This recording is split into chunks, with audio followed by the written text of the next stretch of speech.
Good evening, ladies and gentlemen. Welcome to the Public Service Commission of South Carolina's hearing in docket number 2020-125E, Dominion Energy's application for rate adjustment. We are now in the public testimony portion of the hearing.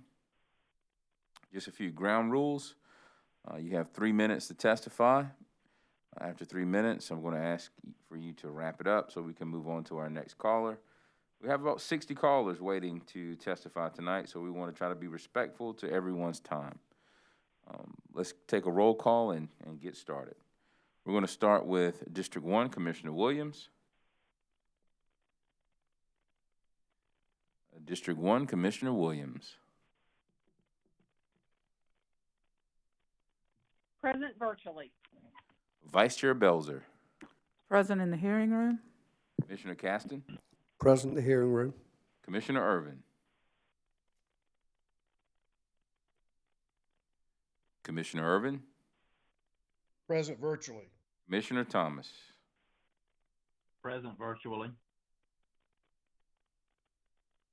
Commissioner Caston. I'm sorry, Powers. Commissioner Powers.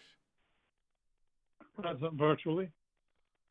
And Chairman Williams is present in the hearing room. It's been a long day, folks. Please have a little grace on me. I'm sorry. I thought I didn't call Commissioner Caston. Commissioner Caston. Present in the hearing room. All right. First witness.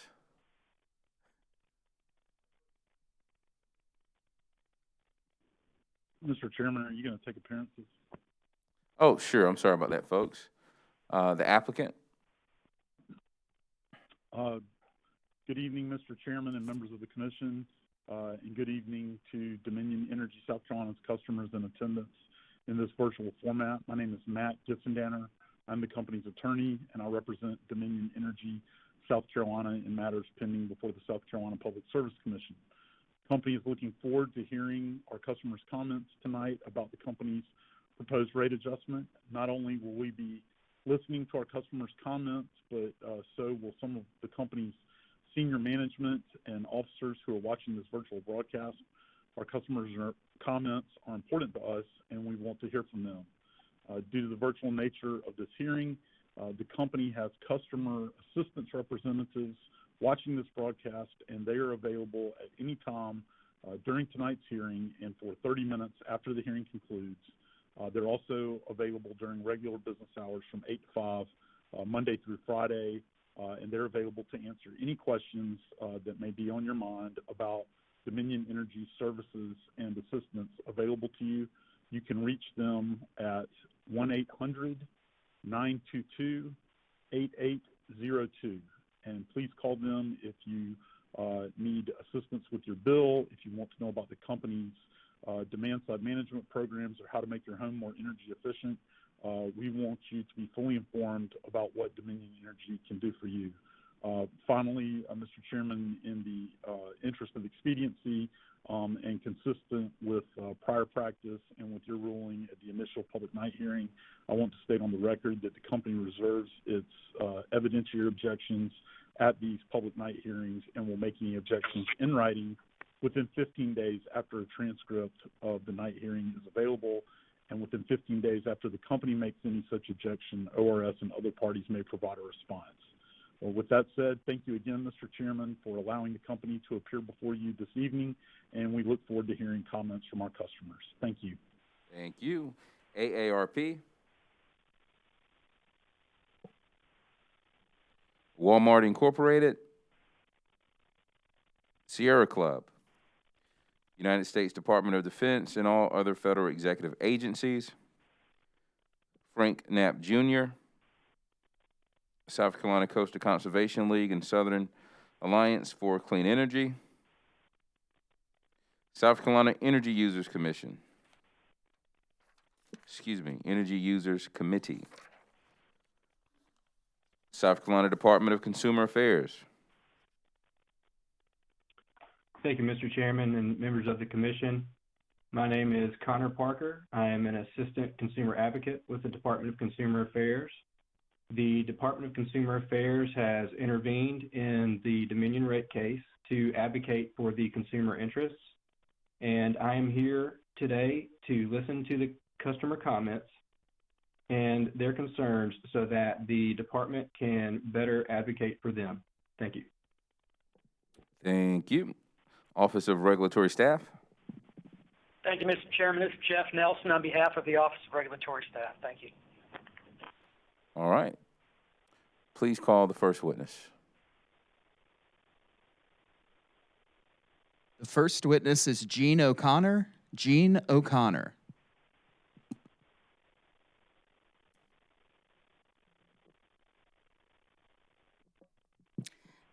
Ms. O'Connor,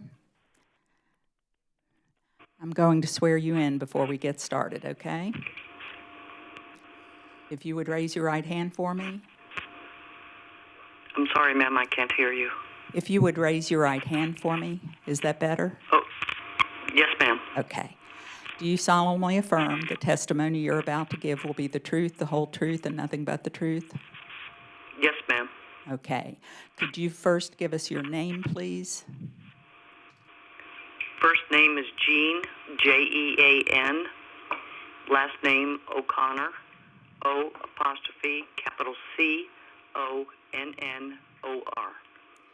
And could you tell us what city or town you reside in? Can I tell you what? What city or town you live in? Yes, ma'am. I'm in Columbia, South Carolina, in the Seven Oaks area. Thank you. And are you a Dominion customer? I beg your pardon? Are you a Dominion Energy customer? Yes, ma'am. Okay. Your 3 minutes to testify will begin right now. Thank you, ma'am. Dominion reps and commission, thank you for allowing me to speak. Last year alone, in 2019, Dominion requested rate hikes in Virginia, Ohio, Kentucky, to name a few, at an average increase of 11%. As we know, 2020 has been a challenging year for many. People have to decide between buying food, paying energy. Their kids are home. Energy increase has probably doubled their normal use when kids are in school and parents are at work. Everyone wants more money for one reason or another.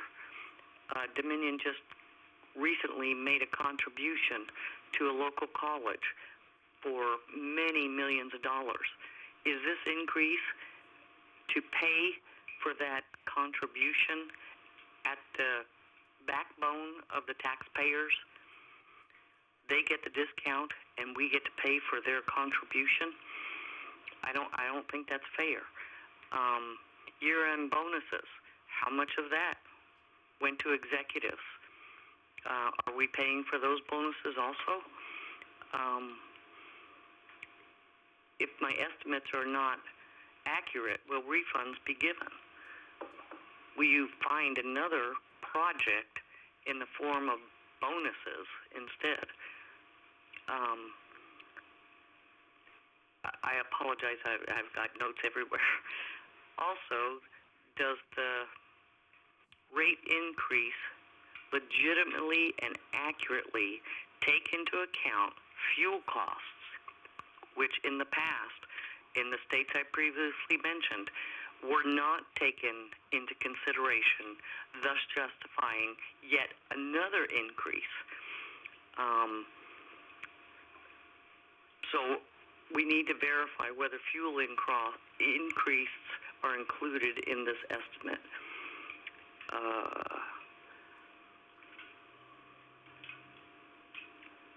COVID has taken a toll on all of us. I implore you to postpone this increase at least until next year, 2022. Does anyone have any questions for me? I believe I've made the significant points that I wish to make. Thank you, ma'am. Any questions for this witness? I'm sorry, I didn't hear anything. Is that a thank you and no, ma'am, we'd have no questions? I'm asking whether or not anyone has questions for you now, ma'am. Any questions for this witness? Ma'am, I don't think anyone has any questions for you. Thank you for sharing your testimony with us this evening. Have a good evening. Thank you, sir. I appreciate your time. Good night, ma'am. Next witness is Leah Gerling. Leah Gerling.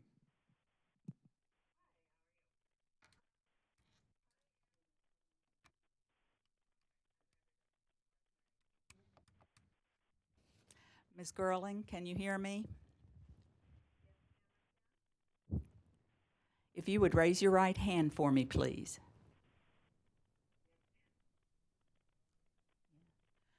Do you solemnly affirm the testimony you're about to give will be the truth, the whole truth, and nothing but the truth?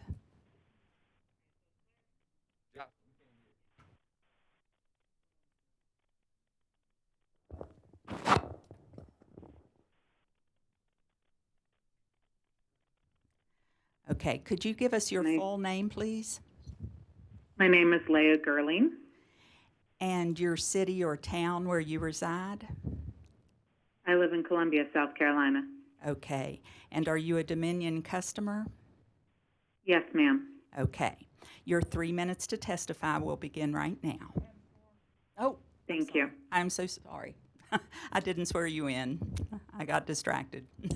If you would raise your right hand, please. Do you solemnly affirm the testimony you're about to give will be the truth, the whole truth, and nothing but the truth? I do. Thank you very much. Your 3 minutes will begin right now. I am concerned about Dominion Energy raising their rates at this time, especially in the wake of COVID. It is a time when we are all struggling. COVID is raging. People have lost jobs. People have been furloughed. The chairman and president and CEO of Dominion Energy made over $14 million last year, according to his website and salary. I have trouble understanding why the first place he is looking for money is the pockets of South Carolinians who need that income to survive and to feed their children instead of his paycheck.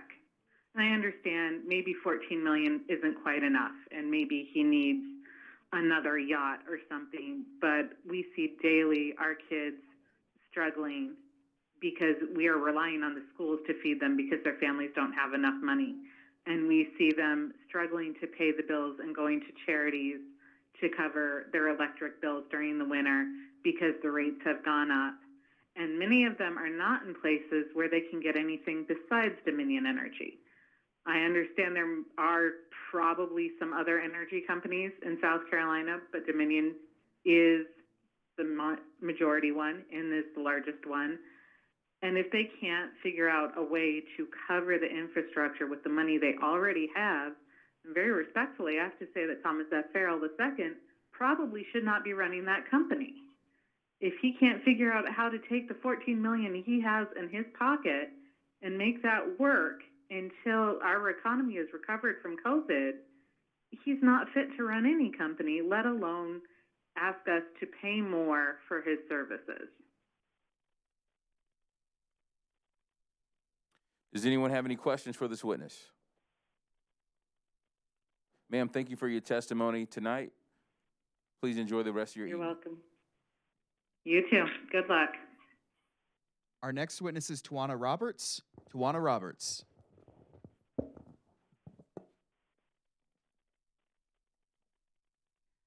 Ms. Roberts, can you hear me?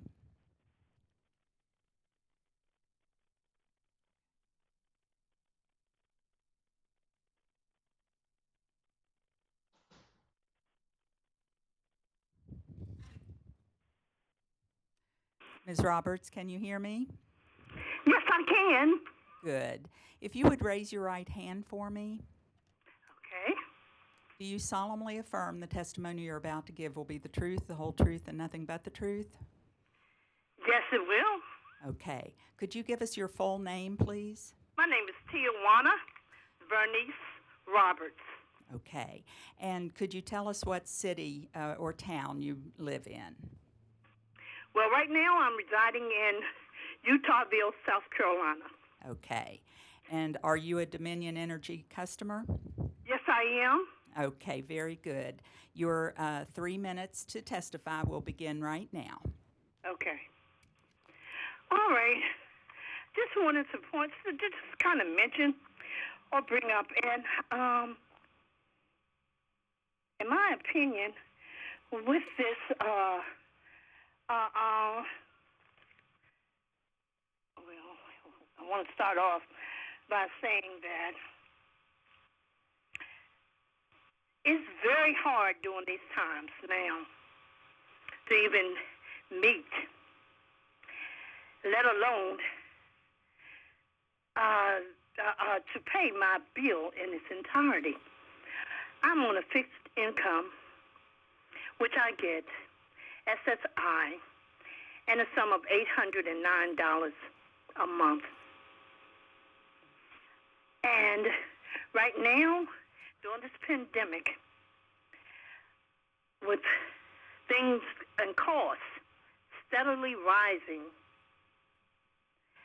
that it has become very much of a struggle to continue to meet this bill. Now, this month in particular, I want to talk about January and February's bills. They are extravagantly high. I almost cried when I saw my bill. When you want to do and pay your bill and having problems with what you have to meet that, to accommodate that so you can continue to receive service, it's a hurting feeling when the increase is steadily going up and going up. I called someone at the Dominican to find out what was the cause of my increase of bill in January, that my bill tripled. I paid $127.67 December. January's bill, I'm expected to pay $365. What I used in between that, December and January, I'm right here still trying to figure it out. I did not even want to place or put up decorations for myself because I knew that I'm responsible in helping to pay and foot the bill for our county and their decorations for Christmas, which, might I say, that they are flimsy looking. And I just think that if we all are paying for them, we should have a say in them, what they look like at least. But I don't even know how much, because when I called to find out, I was placed on hold, and seemed like I was. Excuse me, ma'am. I'm sorry to interrupt you. Around the building. Excuse me, ma'am. I'm sorry to interrupt you. Returned my phone call. Is up. Ma'am, I'm sorry to interrupt you, but your 3 minutes is up. I'm going to ask now if anyone has any questions for you. Any questions for this witness? Mr. Chairman? Commissioner Irvin. Yes. Ms. Roberts, would you be willing to talk with the customer service representative with Dominion Energy to see if they can review your bill to determine why I sure would be. All right. That was my purpose, yes. I called and never returned, had a response or follow-up call. Mr. Gissendaner, do you know how to contact this customer? Excuse me? I do not know how to contact this customer. Could you please spell your name again, Ms. Roberts? Mr. Roberts, spell your first name and last name. My first name is TIAUANA.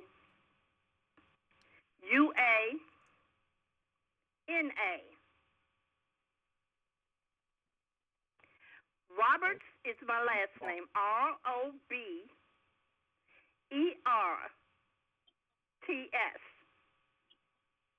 Could you give us your street name?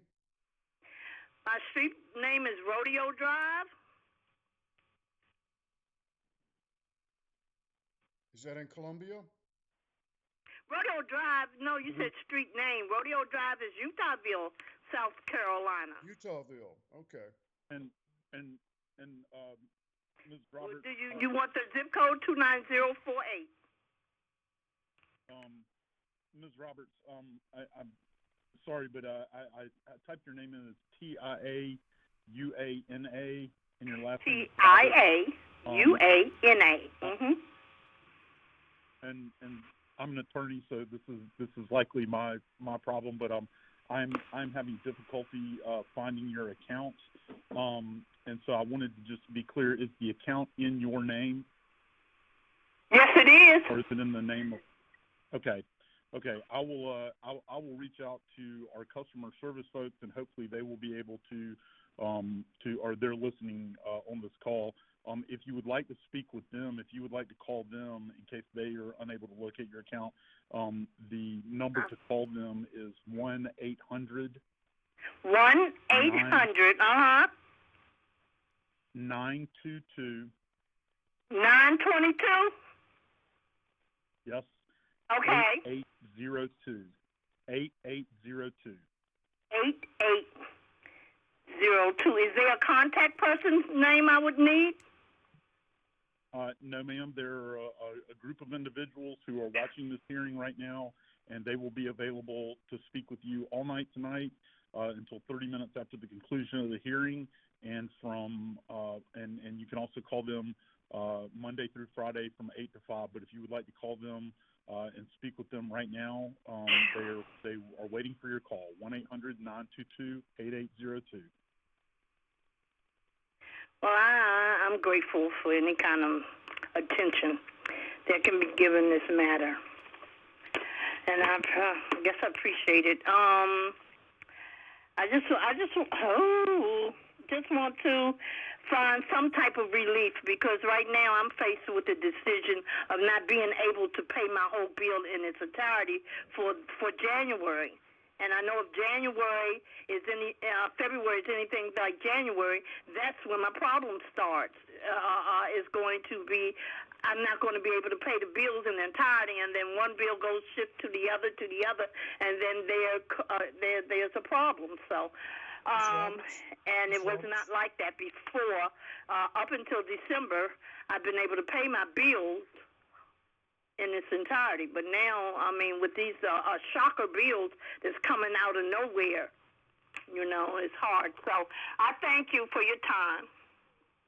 Thank you, ma'am. Yes, ma'am. Well, please give them a call, and they can talk with you about possible assistance as well if there's some available. Thank you. Thank you so much, sir. Good night. Good night, ma'am. Have a good evening. Please call the next witness. Kathy Fagan. Kathy Fagan is our next witness.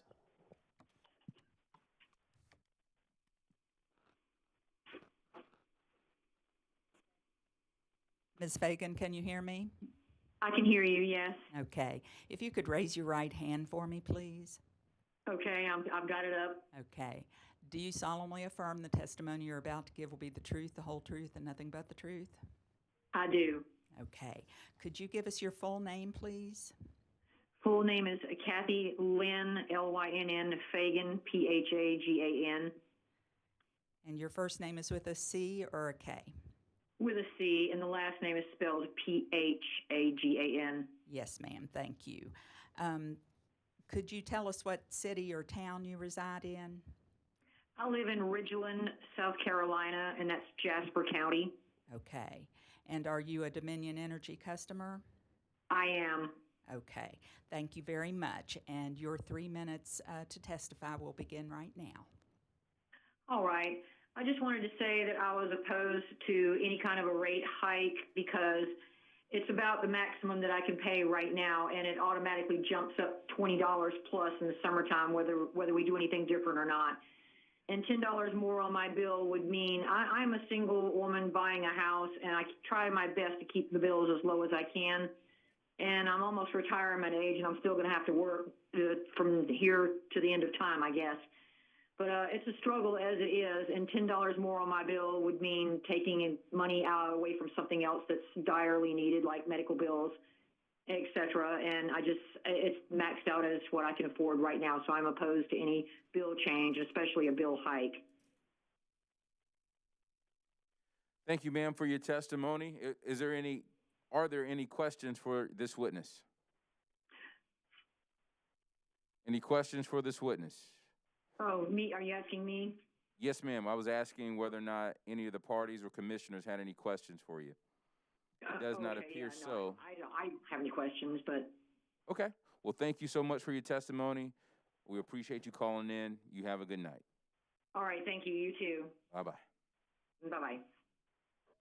Our next witness is Dorothy Crawford. Dorothy Crawford is our next witness. Our next witness is Charles Gossett. Charles Gossett. Mr. Gossett?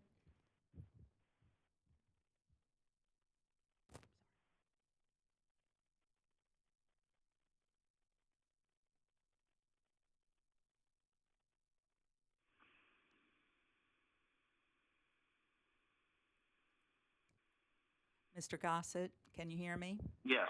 Okay. Yes, ma'am. If you could raise your right hand for me, please. Okay. Do you solemnly affirm the testimony you're about to give will be the truth, the whole truth, and nothing but the truth? Yes. Okay. If you could give us your full name, please. Say that again. Could you give us your full name? Charles David Gossett. And could you tell us what city or town you live in? Columbia. Okay. And are you a Dominion customer?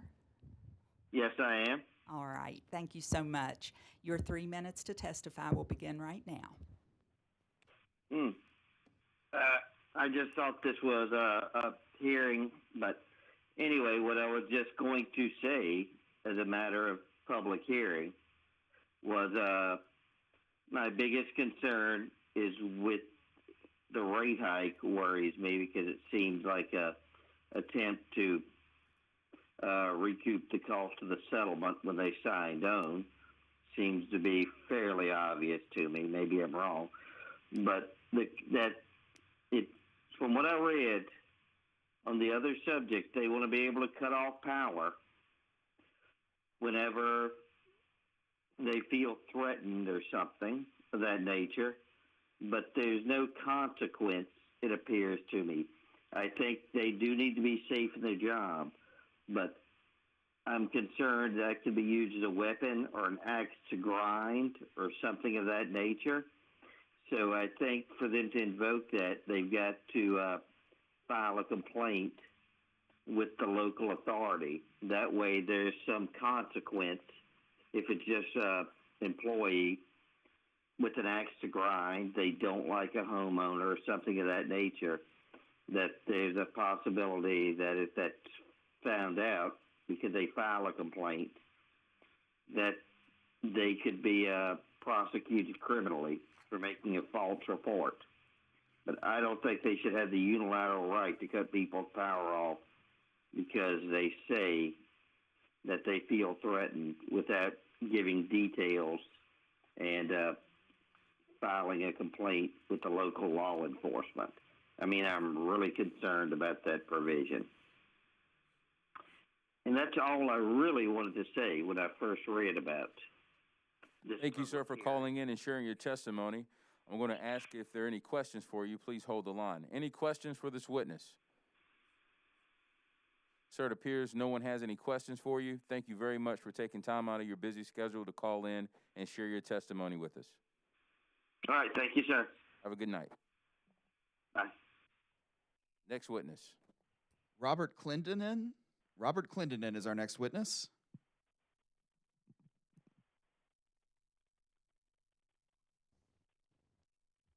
Mr. Clendenin? Yes, ma'am. Good evening. Good evening. Would you raise your right hand for me, please? Yes, ma'am. Do you solemnly affirm the testimony you're about to give will be the truth, the whole truth, and nothing but the truth? I do. Okay. Could you give us your full name, please? Robert Sean Clendenin. And what city or town do you reside in? I live in Charleston. Okay. And are you a Dominion Energy customer? I am. Very good. Okay, your 3 minutes to testify will begin right now. Thank you. I've never been one to be known for paying large amounts of attention to these hearings or really much of the changes that take place with the utilities that come into my home. I'd read about the decisions of this commission in the newspaper, catch a story on the news, but that was about the extent of my participation level, since alternatives for these everyday necessities aren't readily available. One other thing I really haven't ever been known for is backing down from doing the right thing, no matter who I'm standing up against. Really now, especially since I have a young, impressionable daughter and another one on the way. But after a recent interaction with Dominion, where my home and property were impacted by Dominion's recent behavior with regards to their vegetation mismanagement program, my interest really got stoked.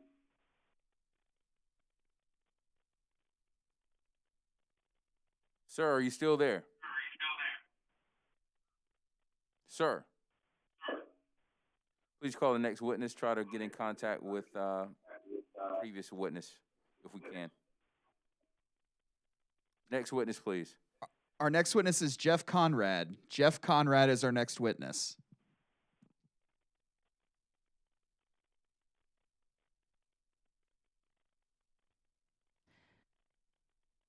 Mr. Conrad?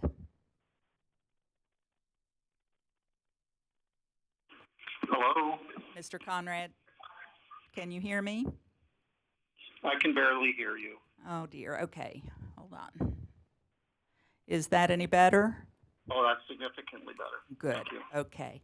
If you would raise your right hand, please, for me. My hand is raised. Do you solemnly affirm the testimony you're about to give will be the truth, the whole truth, and nothing but the truth? Yes. Okay. If you could give us your full name to start with. Yes. Jeffrey with a G. Conrad, C-O-N-R-A-D. Okay. And what town or city do you live in? Mount Pleasant, South Carolina. Okay. And are you a Dominion Energy customer? Yes. All right. Your 3 minutes to testify will begin right now. Thank you. Okay. Thank you. So I prepared a written document to talk from, so hopefully I'll make it easier. So a brief introduction. As a retired executive for a leading Fortune 500 company that is publicly traded, I led the pricing strategies, tactics, and implementations for product pricing at a wholesale level, retail level, across a large portion of the company's products. This is a $20 billion a year corporation. We evaluated all aspects of the factors that were considered for any pricing change in the marketplace. As a publicly traded company, one with strong ethical positions as well, we considered the ramifications to all our customers, whether they were equipment manufacturers, distributors, dealers, and their customers. We went to great lengths to understand the supply base as to their costing factors, rationalizing the future price increases. We understood the various market indexes on raw materials, availability, inflation rates, etc. This was a practiced approach and repeated every year with rigor and also balance. The company was in a very competitive landscape, which means we had competitors, so there was other constraints and rationales that had to be thought through.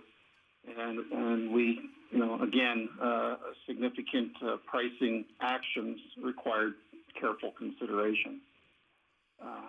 Clearly supporting logic and a customer commitment on being transparent throughout the process, and with the knowledge that every effort was made to represent the interests of these customers, the marketplace, business, and stakeholders. We were a publicly traded company, much as Dominion is. So there's this many factors that you have to weigh, but at the same time, you couldn't always get what you thought you needed in the marketplace. You had to find that balance point. As the Commission surely understands, Dominion Energy is, for all practical purposes, a monopoly for power in the state. I'm hoping that both Dominion and the Public Service Commission, understand the factors that compromise the yearly cost structures for that Dominion Energy.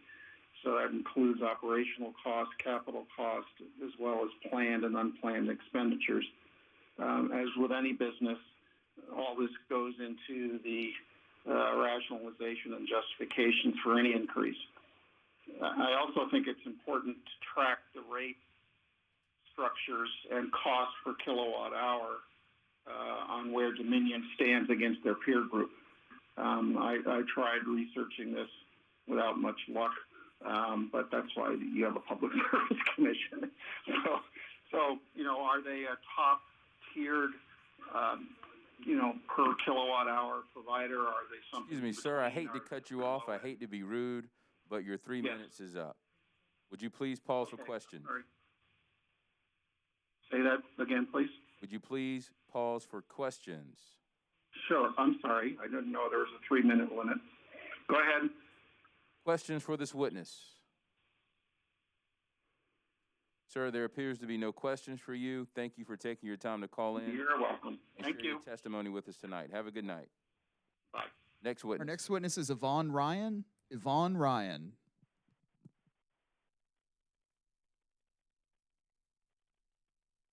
Ms. Ryan, can you hear me? I can. Could you hold me for 1 second? Let me put you on the speaker. Yes. Okay. All right. Could you raise your right hand for me, please? Okay, I have it raised. Okay. Do you solemnly affirm the testimony you're about to give will be the truth, the whole truth, and nothing but the truth? I do. Okay. Would you state your full name for us, please? Yvonne Ryan. And what city or town do you live in? I live in Dorchester County. Okay. Are you a Dominion Energy customer? I am. Okay. You'll be allowed 3 minutes to testify, and that will start right now. Thank you. Okay. As stated, I am a customer of Dominion Energy, and I was also one of the many people who was paying for the nuclear reaction to be paid for, and then we were promised a reimbursement of an amount of money that never came through. But now I'm hearing that in upcoming days, the rates for the electricity that I use in my home is going to rise, for which I know it's not fair for that to happen. I think at the current rates that I'm paying, it should be sufficient to offset any type of liability that Dominion may have. I think this being imposed on me, as well as many others, is going to result in a hardship, because I am a retired person and I live on a fixed income, and I do try to conserve the energy based on some helpful hints that I have gotten over the years from SCE&G when it was under that, and also under Dominion. So I do not think that it would be fair for this rate increase to occur, because it would bring a hardship on me in trying to manage the debts that I already have. And that's basically what I wanted to say. Thank you for your testimony, ma'am. Are there any questions for this witness? Ma'am, there appears to be no questions for you. Thank you for calling in and sharing your testimony with us this evening. Please have a good night. Thank you so much. Bye-bye.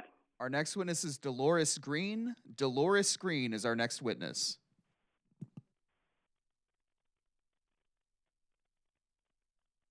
Ms. Green, can you hear me? Yes. Mr. Green, I'm sorry. Uh-huh. Would you raise your right hand for me, please? Okay. Do you solemnly affirm the testimony you're about to give will be the truth, the whole truth, and nothing but the truth?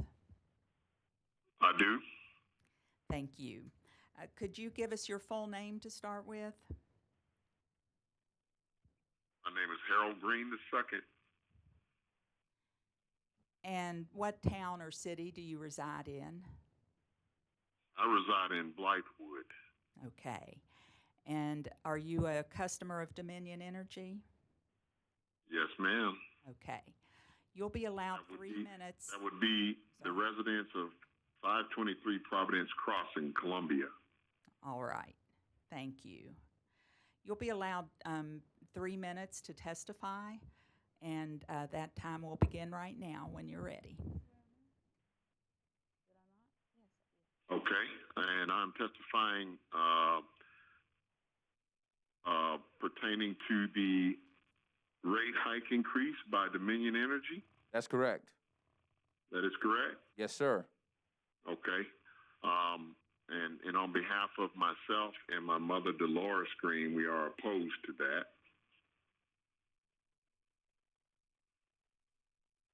Sir, is that the extent of your testimony? Yes, it does. Any questions for this witness? Sir, thank you for calling in to represent the interest of you and your mother. There are no questions for you at this time. Enjoy the rest of your evening. Thank you. Next witness, please. Mr. Chairman, we're trying some more witnesses at this point. Let's take a 10-minute break. Yes, sir. Thank you.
Ladies and gentlemen, thank you for joining us. We're back for the public hearing, public comment portion of Dominion Energy South Carolina's application for a rate increase.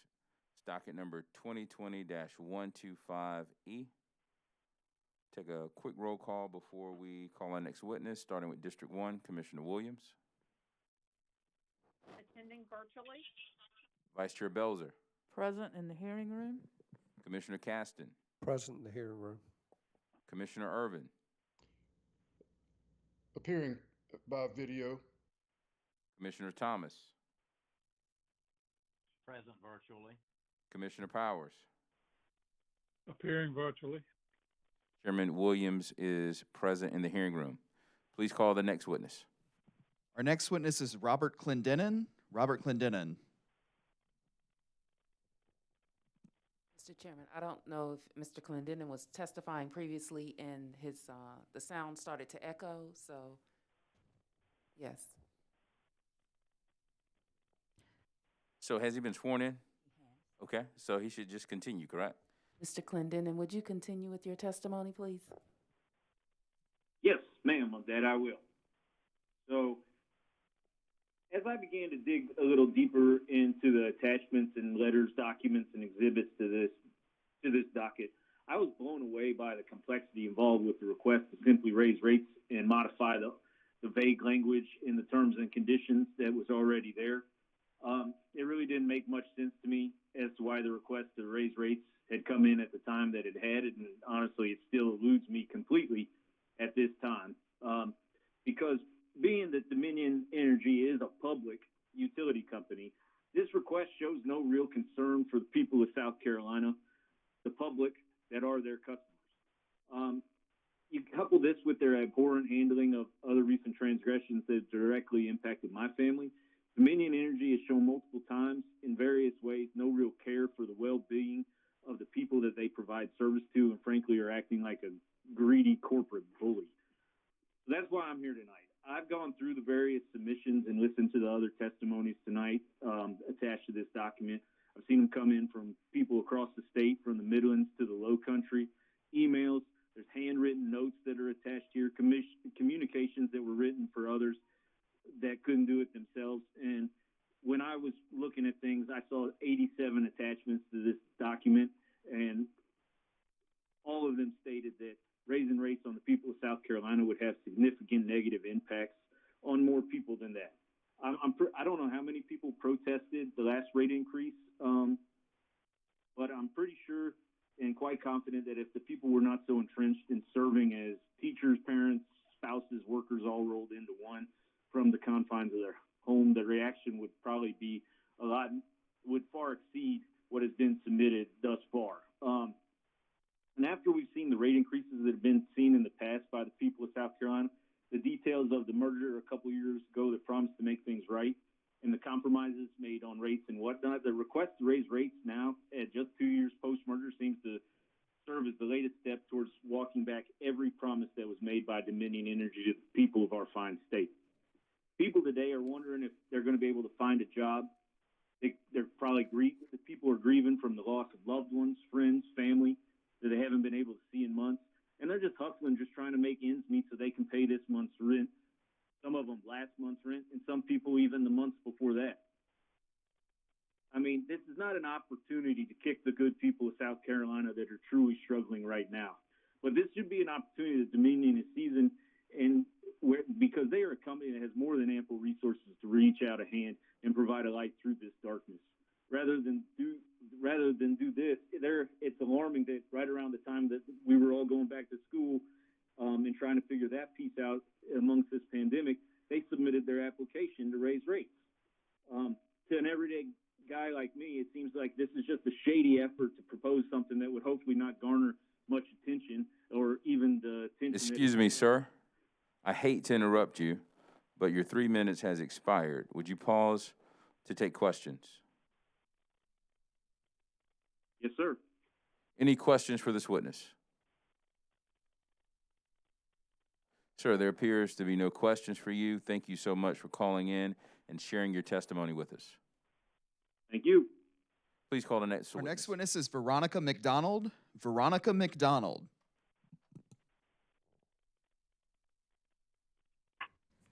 Ms. McDonald, Good evening. can you hear me? Yes. Yes. Okay. Would you raise your right hand for me, please? Yes. Do you solemnly affirm the testimony you're about to give will be the truth, the whole truth, and nothing but the truth? Yes. Okay.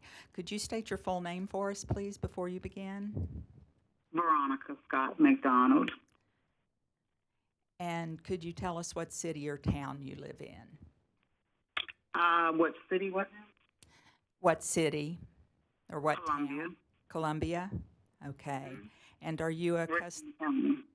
I'm sorry? Richland County. Richland County. Okay. Are you a customer of Dominion Energy? Yes, ma'am. All right. You'll be allowed 3 minutes to testify, and your time will start right now. Thank you. Okay, thank you. Good evening. Just like to express that I am totally against the raising of our electric rate. We're already paying a high amount monthly, so much so that we have to actually pay little by little in order to keep up with the amount of our bill. Also, the fact that I am retired, so there's a once a month income, and raising it 7% or over 7%, what we're already paying right now, especially being in the midst of a pandemic, I just think that that is just so inconsiderate. And I'm totally against it. Thank you, ma'am, for your testimony. I'm going to ask if anyone has any questions for you. Any questions for this witness? Ma'am, it appears no one has any questions for you. Thank you so much for taking time to call in and share your testimony with us. Thank you. Have a good night. Our next witness is Leroy McDonald. Our next witness. Mr. Chairman, if you could just give us a second to reach another witness, please.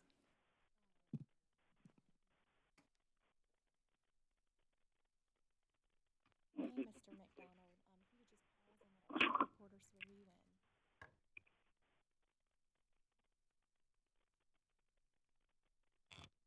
Our next witness is Leroy McDonald. Leroy McDonald. Mr. McDonald, Yes. could you raise your right hand for me, please? Yes, ma'am. Do you solemnly affirm the testimony you're about to give will be the truth, the whole truth, and nothing but the truth? Yes, ma'am. Okay. Could you state your full name for us? Leroy McDonald, And what city or town do you reside in? Columbia, South Carolina. And are you a Dominion Energy customer? Yes, ma'am. All right. You'll get 3 minutes to testify, and your time will begin right now. Thank you. Yes, my response to the energy, the reason the hike, I don't think it's a good time to do this right now because of the pandemic. Also, the fact that we just received a check from them for $400. I guess they're trying to raise the rate back now so they can get their money back. But in the beginning, they were supposed to have been giving us $1,000 on the thing because of the failure of the plant that they were building. And, you know, the stress they're putting us under right now during this pandemic, I don't think it's a good idea to raise any height. That's just like taking advantage of people. Because we got people right now and they ain't working. We got people just living from day to day, unemployment, food. All this is going on right now, and that's not a good time for you to raise height on people. You know, we live in a democracy. You know, everybody should be living a good life. We shouldn't have to be say, well, we got to raise the height because the cost of so-and-so costing us so much money. No. You're making money regardless. Nobody likes being cut off. You still got energy. I have gas and I have electrical through Dominion, you know, so that's my thing. It's not a good time for them to be raising hike on people. Like I said, people are out of work. People trying to live from day to day for food, paying their rent and house payment and stuff like that. You know, I know we got to have a necessity. We have to have light and water and all that stuff. But to raise the hike on people at this time, no, I don't agree with that. Thank you. Thank you, Mr. McDonald, for your testimony. Any questions for this witness? No, sir. Mr. Chairman, Mr. Chairman, this is Matt Gitzendenner with Dominion Energy. Mr. McDonald, I just have one quick question. Is Yes, sir. Mrs. McDonald, is Mrs. Veronica McDonald, who testified just a few minutes before you, your wife? Hello? Mr. McDonald. Yes. This is Matt Gitzendenner with Dominion Energy. Is Miss Veronica McDonald, who testified right before you, is that your wife? Yeah, she's right here with me listening. Okay, thank you.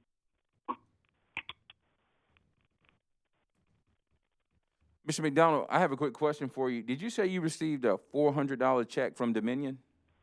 Yes. Okay. All right.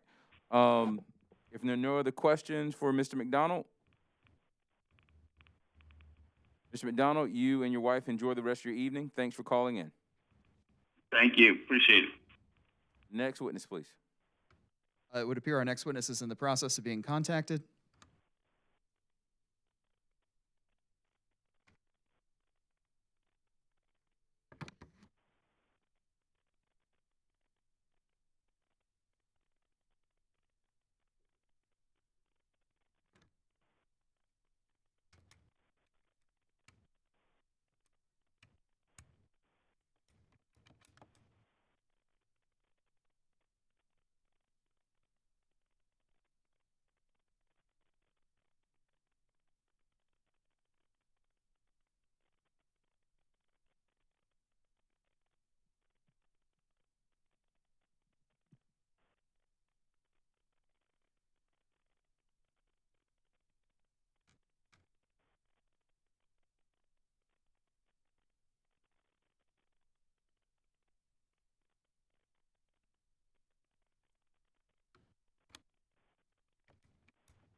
Mr. Chairman, our next witness is John McNeil. Our next witness is John McNeil.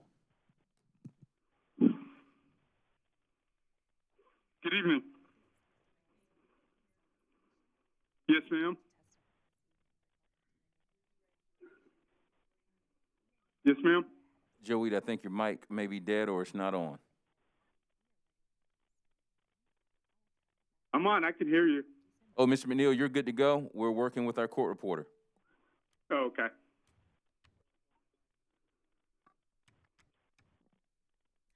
Okay, Mr. McNeil, could you raise your right hand for me, please? Yes, ma'am. Do you solemnly affirm the testimony you're about to give will be the truth, the whole truth, and nothing but the truth? I do. Okay. Could you give us your full name to start? John McNeil, And what city or town do you live in? Charleston, South Carolina. And are you a customer of Dominion Energy? Yes, ma'am. Okay. Your 3 minutes to testify will begin right now. You can go ahead. Yes, ma'am. First and foremost, I've got a message for the Public Service Commission. I think what has transpired over the past few years has been a travesty for taxpayers. So Dominion stepped into an opportunity where they were able to take over SCE&G, and the backdrop is that the taxpayers, as well as the customers, we ended up paying billions of dollars. And the ugly part about it is that when we paid billions of dollars for the inadequacy of the corporate leadership, these guys walked away with terminations and millions of dollars. And there was no recourse for the consumer. We're relegated to receive whatever we're given. We don't have any choice in the matter. And the unfortunate part about it is that the Public Service Commission has a responsibility for protecting the consumers. And the Public Service Commission failed in that. They've got folks that were former commissioners that went on and worked with these utility providers, making large salaries and so forth. And to me, there's the appearance of impropriety. And unfortunately, had the Public Service Commissioner done their job, we wouldn't have had the overruns of billions of dollars. In the simple program management, project management, gate checks, phase checks. So I don't understand. I can't get it wrapped around in my head how they were able to be built out of billions. And I get to a point where all this money was spent and we didn't get the final product. So fast forwarding to what Dominion's doing, Dominion stepped into an opportunity and now they're taking advantage of the customers as well, getting an exorbitant rate hike that they're suggesting, where they're making more than typical people in other utility providers out there. So not only are they getting an opportunity by getting SCE&G, I don't have a problem with profit, with folks going for profit, but it shouldn't be at our expense. And this rate hack should not be allowed. That's the bottom line. It should not be allowed. The consumers should not be bearing the burden of capitalistic desires, and they're not held accountable. There's no recourse that we can take against Dominion. So, if nothing else, I ask that the Public Service Commission do their job, stop them from doing this exorbitant rate hike. I can understand some type of rate hike. Excuse me, sir. I hate to interrupt you, but your 3 minutes has expired. Okay. Would you pause for questions? Any questions for this witness? Mr. Chairman. Commissioner Powers. Hilton Powell. Thank you, Mr. Chairman. Mr. Mill, thank you for your testimony. You say that commissioners have gone on and now working for the utilities. This board here is partially brand new and half relatively new.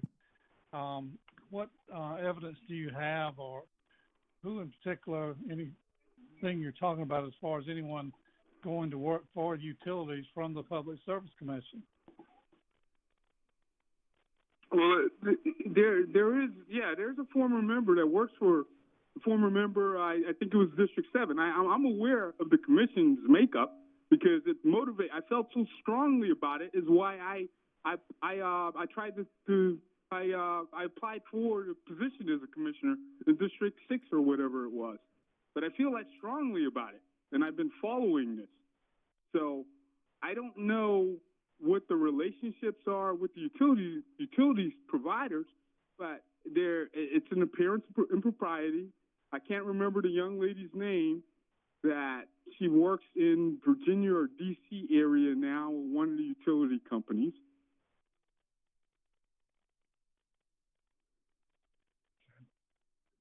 Thank you, sir. My only issue is I think that there should be a civic responsibility for us to protect the consumers and protect the citizens. That's all. I mean, I felt so strongly about it. If the Public Service Commission had done their job appropriately, I've managed $200 million programs before. That's a drop in the bucket in comparison to what the Service Commission was regulating. You know, so Well, there are this- certain this things commission's this gonna wouldn't be do- allowed in private industry. Working for Boeing, this would never be allowed for a program. So I don't understand how we were able to get to the point where we had billions of dollars in overruns. Because the failure on the commission, or the failure on the corporate leaders, there is no recourse for the consumers. We get stuff down throat. We don't have any choice in the matter, and it's not fair to us. These guys are still going to make a profit. It's not like they're just taking advantage of the consumers. They're going to make a profit. Any other questions for this witness? Chairman Williams. Commissioner Williams. Commissioner Williams. Thank you. Mr. McNeil, thank you very much for calling in. Thank you very much for applying to serve on the Public Service Commission. Commissioner Williams, if you would pause for a second, I think we're getting a little bit of feedback. I'm not sure. I can help fix that.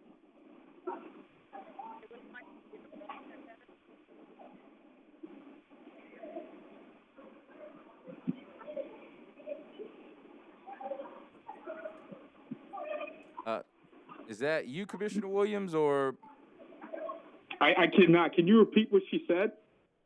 If you would, hold on one second, Mr. McNeil. Stand by. We're trying to fix the audio issue. Let me try one more time, Mr. McNeil. Could you hear that any better? Yes, ma'am. Great. I wanted to thank you for your attention to the Public Service Commission, and thank you for applying. We all know it's not an easy application circumstance, and tell you that we could spend a lot of time talking about this, but I just want to make sure you knew that the legislature recognized that they needed to reformulate all of our responsibilities. And on this call is the Office of Consumer Affairs, and I might butcher his name, but I think it's Connor Parker, or it might be Parker Connor, is on the call representing the Office of Consumer Affairs. And our job is to balance what you all are saying with what the utilities need to operate in a in a way that makes sense for the public users. So I just wanted to clarify that, and thank you again for calling in. Yes, ma'am. Thank you so much for hearing me. I appreciate it. Can I offer one more thing to the commission in particular? Go right ahead. This is something. There is a couple of trainings that I would suggest and recommend for the Public Service Commission. And if it's a matter of tying in with the PMI organization, that's the Project Management Institute, they offer training. I'm not requesting certification, but allowing folks to understand how to manage programs and projects appropriately. Not asking for people to be PMP certified or anything like that. However, there's some crucial training. There's some crucial training that could help manage and oversight and regulate projects and programs accordingly. You know, because in private industry, I promise you, would not be acceptable for the overrun, because this is something that should have been caught with gate checks and so forth. And of course, it's one of those things that the issue compiled to the point where we are right now. And at the end of the day, the only person that's bearing the buck is the consumer. Thank you for your testimony, sir. You're welcome. Thank you for listening. Absolutely. Any more questions for this witness? Please call the next witness. Our next witness is John Simmons. John Simmons is our next witness.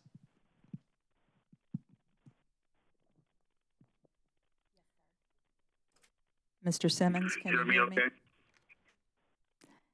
Yes, we can hear you. Can you hear me? Yes. Okay. Could you please raise your right hand for me? I'm sorry, I didn't quite make that out. Could you raise your right hand? Yes. Thank you. Do you solemnly affirm the testimony you're about to give will be the truth, the whole truth, and nothing but the truth? Yes. All right, thank you, sir. Could you give us your full name to begin? Yes, my name is John Simmons.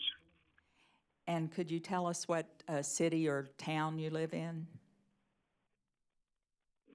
Oh, I'm sorry, Columbia, South Carolina. Okay. And are you a customer of Dominion Energy?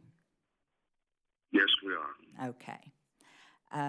You'll be given 3 minutes to testify, and your time will begin right now. Thank you. Okay, thank you.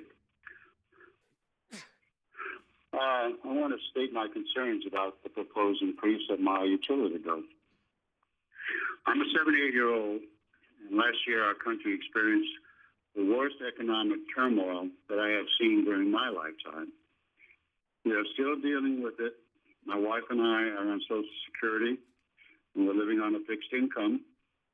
And it would be a hardship for us to get a rate increase in our utility bills. We already have to lower our thermostat in order to keep our utility bill from being too high. Then a surcharge was added to our bill because we didn't consume enough power. Now Dominion wants to raise the rates even higher.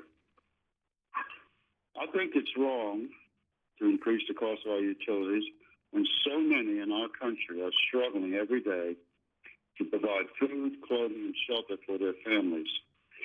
And I appeal to you to show some humanity for your fellow citizens and decline the rate increase. Thank you all for allowing me to express my concerns. Thank you. Thank you, sir, for your testimony. Any questions for this witness? No, not at this time. All right, sir, if you would, enjoy the rest of your evening. Thank you again for calling in. Next witness. Our next witness is Andrea Manigo. Andrea Manigo. Hi. Good evening, Ms. Manigo. Good evening. Would you raise your right hand for me, please? Okay. Do you solemnly affirm the testimony you're about to give will be the truth, the whole truth, and nothing but the truth? Yes, ma'am. Okay. Could you state your full name for us before you begin? Andrea Shanae Manigault. And could you tell us what city or town you live in? Bamberg. All right. And are you a Dominion Energy customer? Yes, ma'am. Very good. You're given 3 minutes to testify, and you can begin any time. Okay. Again, my name is Andrea Manigault. I've been residing at the 426 Lazy Lane, Danbury, South Carolina area for the past 6 years. And within that time frame, my light bill has increased to extremely high amounts each month. I've been having a time trying to keep it paid due to other bills, and often felt that the meter reading was improperly read.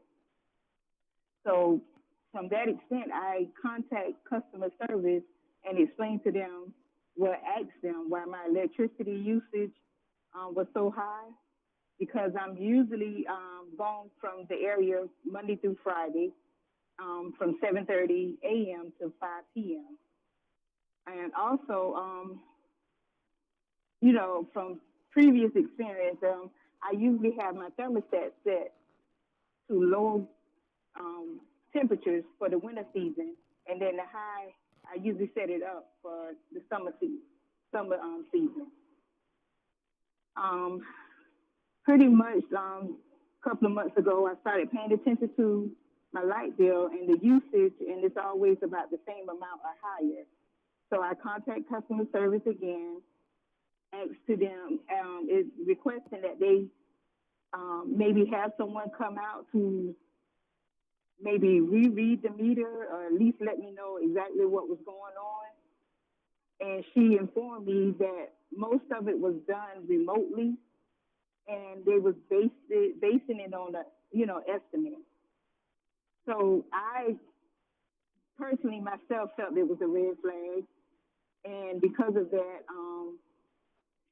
I just asked them I was having a hard time paying the bill to start with. So I just asked them, what is it that I can do to kind of like get the to get the bill and stuff down.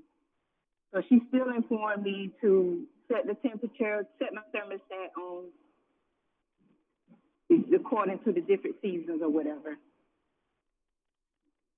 So I tried that, but in between that time, I kind of like was having a hard time paying the bill. So I reached out to maybe different services for arrangements. I reached out to like maybe it's called, can't really call the name of it, but I also asked for arrangements in order to keep my services connected. So pretty much that's been my first attempt as far as like trying to keep the services connected.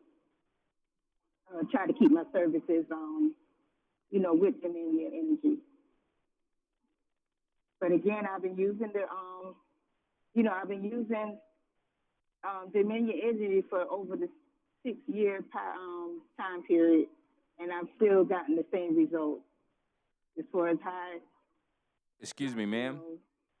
Ma'am? Yes, ma'am. Yes, sir. Hey, hate to interrupt you, but your 3 minutes has expired. Okay. Questions for this witness? Mr. Chairman. Commissioner Belzer. Good evening, Ms. Manigo. My name is Florence Belser, and I'm one of the commissioners here at the Public Service Commission. Thank you for your testimony this evening. Did you ever get resolution to your issue regarding the meter? I would say no, because like I stated, someone come out. They said that the meter and stuff was corrected. Like, since we've been living there, I don't recall no one coming out, because she said everything is done remotely. But, she did insist that I, as far as the thermostat setting, she said just take it up a notch. Okay. That was all they requested I do. When do you remember when that happened? How long ago? How long ago that I reached out to them? Yes, ma'am. When did you have the issue with the meter? Really, I want to say about 6 months ago. I was just asking them because I wanted to try to find out from them, how do they check the meters? Because we never really see no one come out. Okay. So that's what she said, that everything was done remotely. And I was like, how does, everything could be done remotely, nobody's not physically checking on it or coming out to check it. And I just feel like, if I'm doing everything, within my means or whatever, I still shouldn't be receiving a high light bill. Ms. Manigo, the Dominion Energy has a customer assistance group that's listening in on the calls or listening into this hearing tonight. Would you be comfortable calling and talking to them? Yes, that's fine. Okay. Their telephone number, do you have something you can write with? Yes, ma'am. They've got a toll-free number. It's 1-800. Okay. 922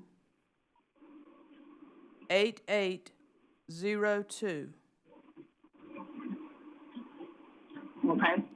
Also, the Office of Regulatory Staff has a customer service division, and if you have issues and you don't feel like, after you talk to the company, if you don't feel like the company has responded to you, you can call the Office of Regulatory Staff and they can review the complaint with you. And I don't have that number written down. Mr. Nelson, would you mind giving that number to Ms. Manigo? I would be happy to, Commissioner. Ms. Manigo, our number at the Office of Regulatory Staff Consumer Services is 1-800-922-1531. Okay. Ms. Manigo, the company has people working that'll be there till the end of this hearing, and you can also call them during the day at regular business hours.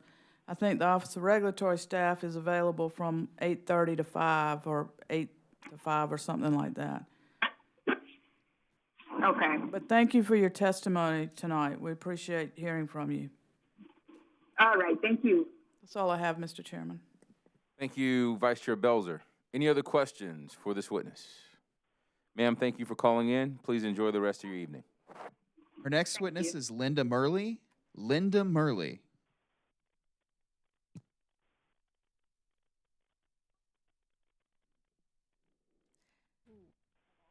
Ms. Murley?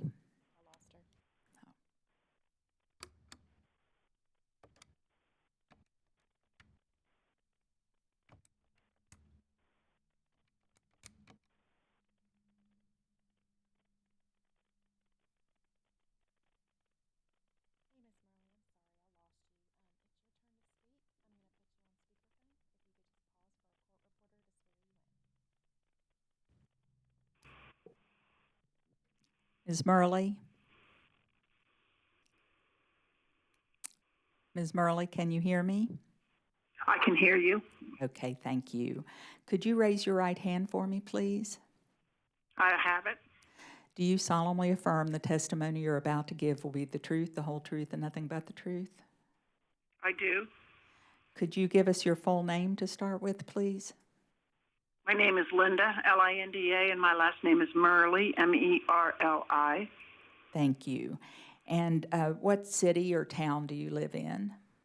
I live in Charleston, South Carolina. And are you a customer of Dominion Energy? I am. Thank you very much.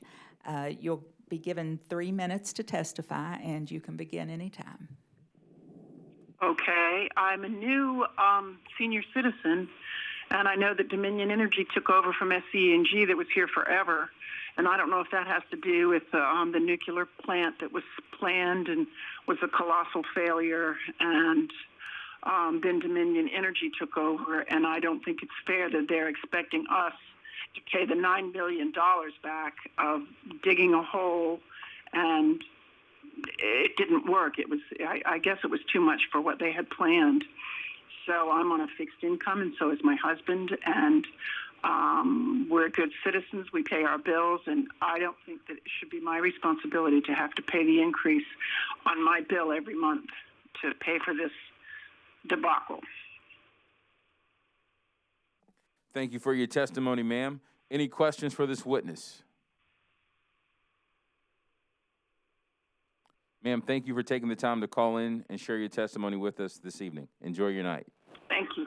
I appreciate anything you can do. Thank you so much. Yes, ma'am. Our next witness is in the process of being contacted.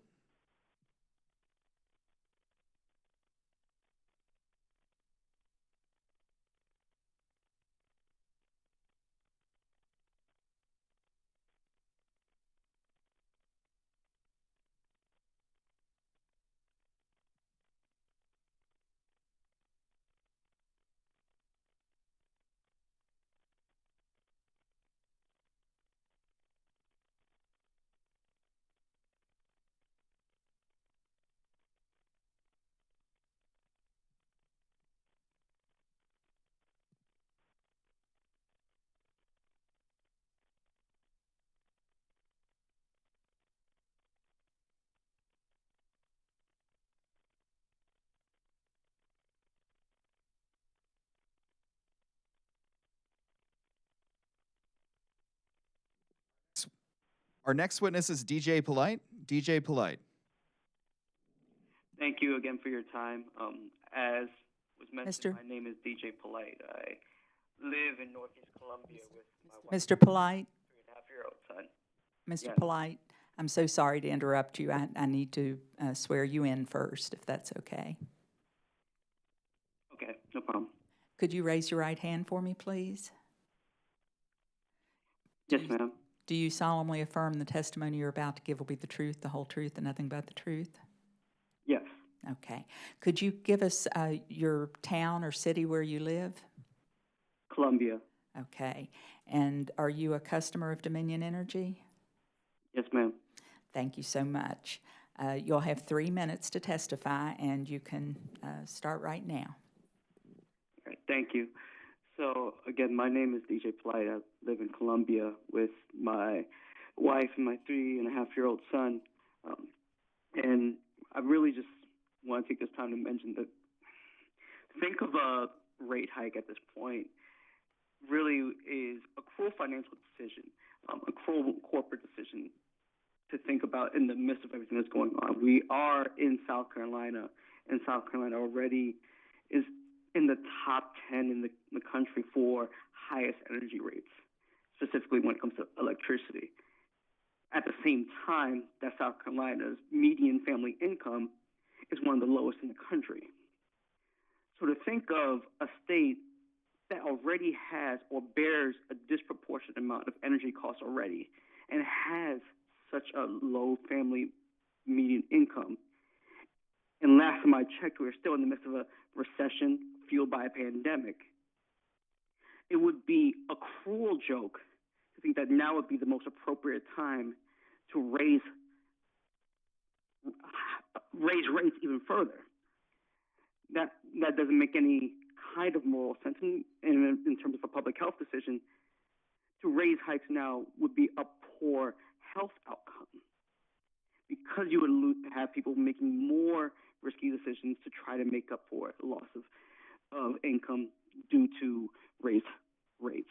So I mean, it doesn't seem like something that would make any kind of financial sense if you were thinking about the customer or consumer rather than a bottom line. And I really just think it would be in the best interest of the Public Service Commission, with all that in mind, to say, no, that's not acceptable. That's not an acceptable decision to make at this time.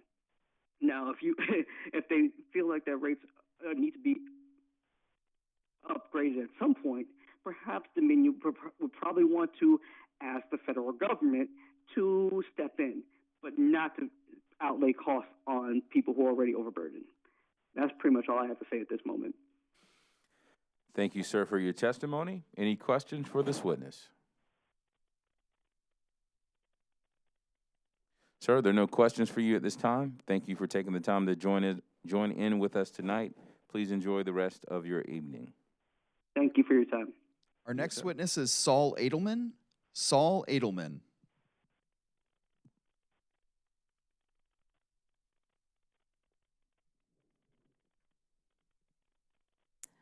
Mr. Edelman, Yes. am I pronouncing your name correctly? Yes, you are. Okay. My academic title is doctor in front of the. I have a PhD in astronomy from Caltech. All right, thank you. I'll make a note on the transcript for that, make sure I've got it correct. Could you tell us what town or city you live in?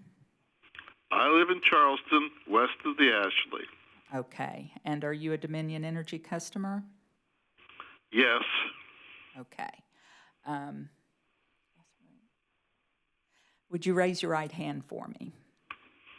I have the right hand raised. Okay. Do you solemnly affirm the testimony you're about to give will be the truth, the whole truth, and nothing but the truth?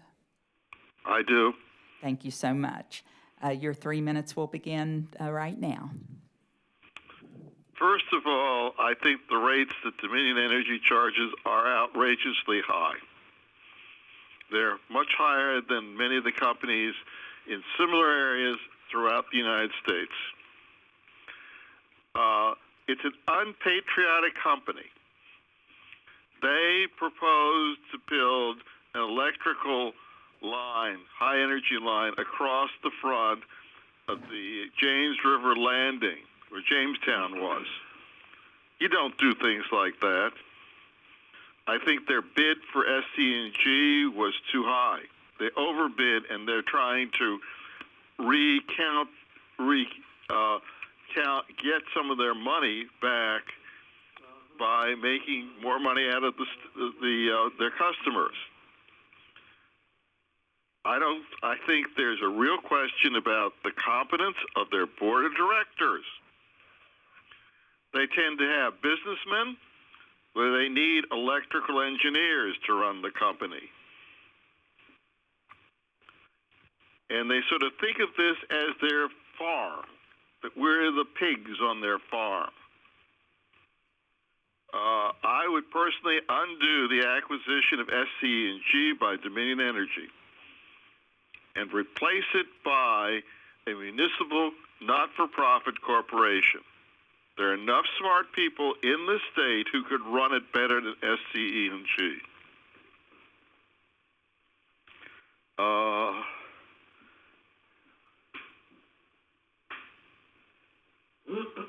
Yeah, they have problems. They haven't never really thought about their customers when they take the pruning the trees is a major problem for SCE&G and Dominion Energy. They haven't realized that they have major problems in the rising water levels in this area. It's going to cost them a lot more to run their plant than they think. And I've dealt with their officers, the people down in their offices. They're the sweetest people I've ever seen, but they're dumb as possible. So my feeling is that this is not a quality company. And that's what I want to say. Any questions for this witness? Sir, enjoy the rest of your evening. Thank you for sharing your testimony with us. Thank you. Bye-bye.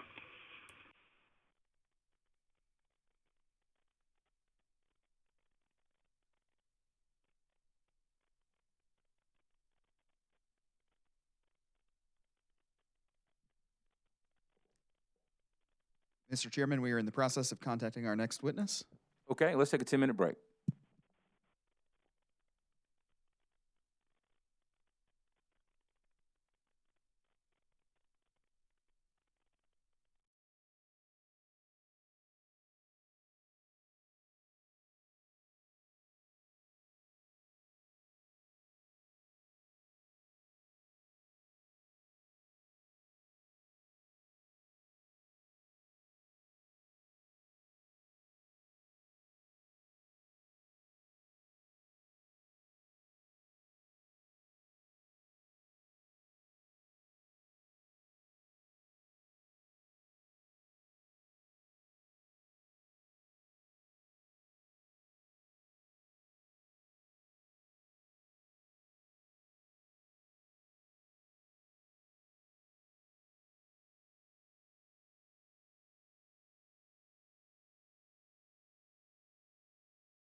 Good evening, ladies and gentlemen. Welcome back to the Public Service Commission of South Carolina's hearing in the application of Dominion Energy South Carolina adjustments for rates.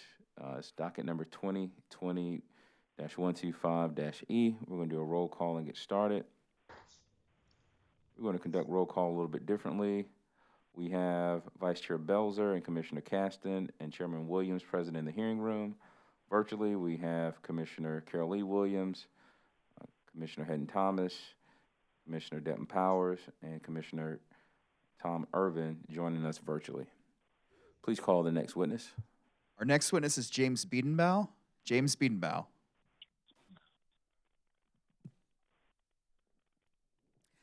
Mr. Biedenbaugh, could you raise your right hand for me, please? Yes, ma'am. Do you solemnly affirm the testimony you're about to give will be the truth, the whole truth, and nothing but the truth? I do. Thank you. Could you give us your name to start with? My name is Wendell Beatonbaugh. I live on Barwood Road in Saluda, South Carolina. I have been a Dominion and SC&G customer since May of 1975. Thank you so much. Your 3 minutes will start right now. Yes, Mr. Chairman and members of the commission, thank you for having these hearings. I have tried to look at some other rates on electricity in my area, and Dominion Energy is 0.11602. Duke Energy is 0.10885. The Newberry Co-op is 0.14 for the first 200 kilowatt hours, and for the next 800 is 0.11.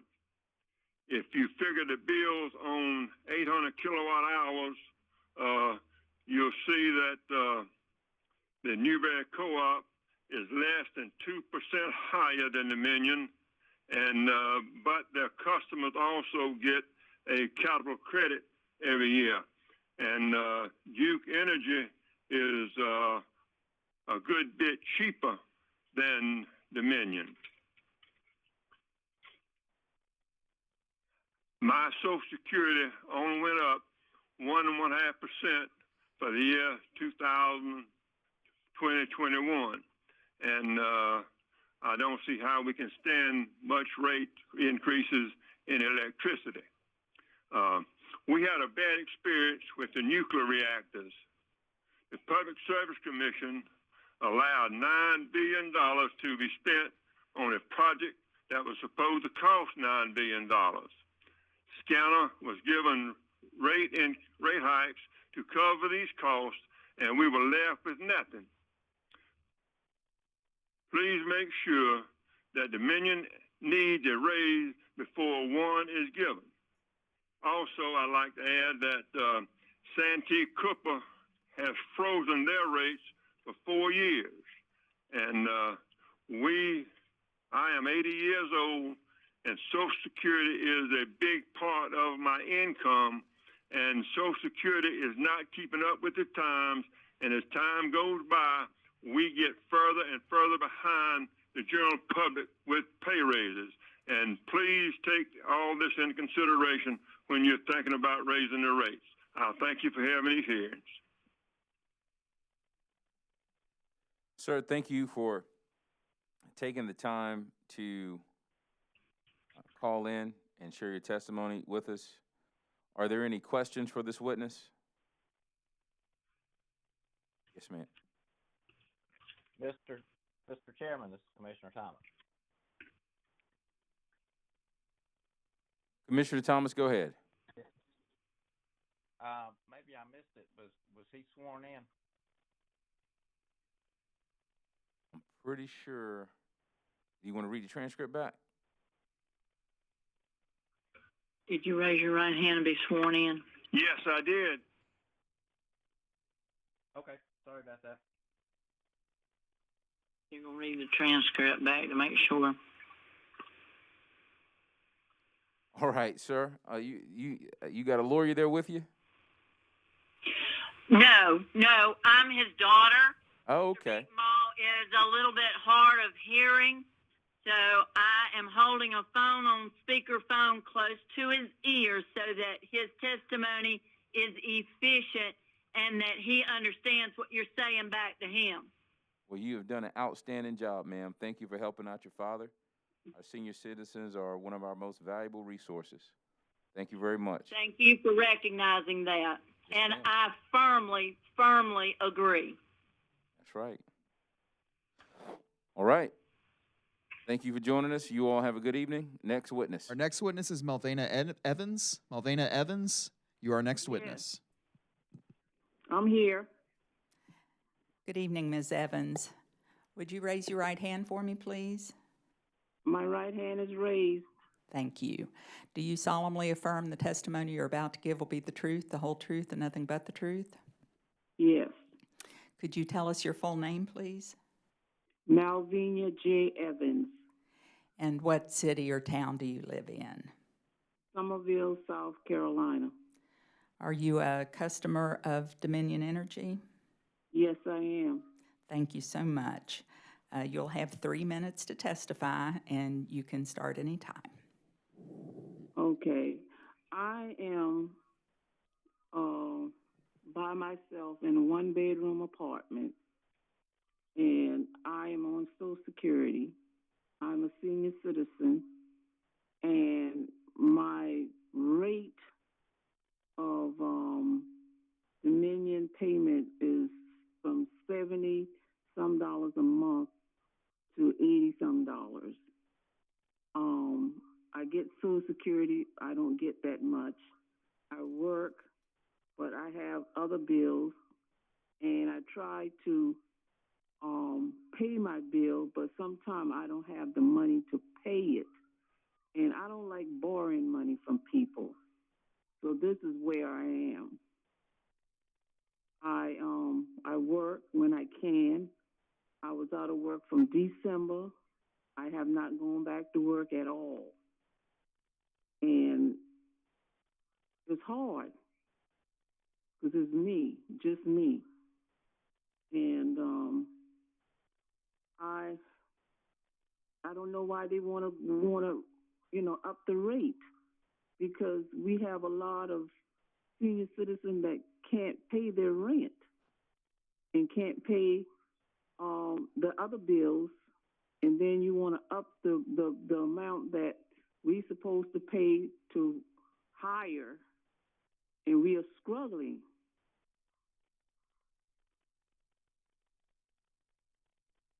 And that's my perspective.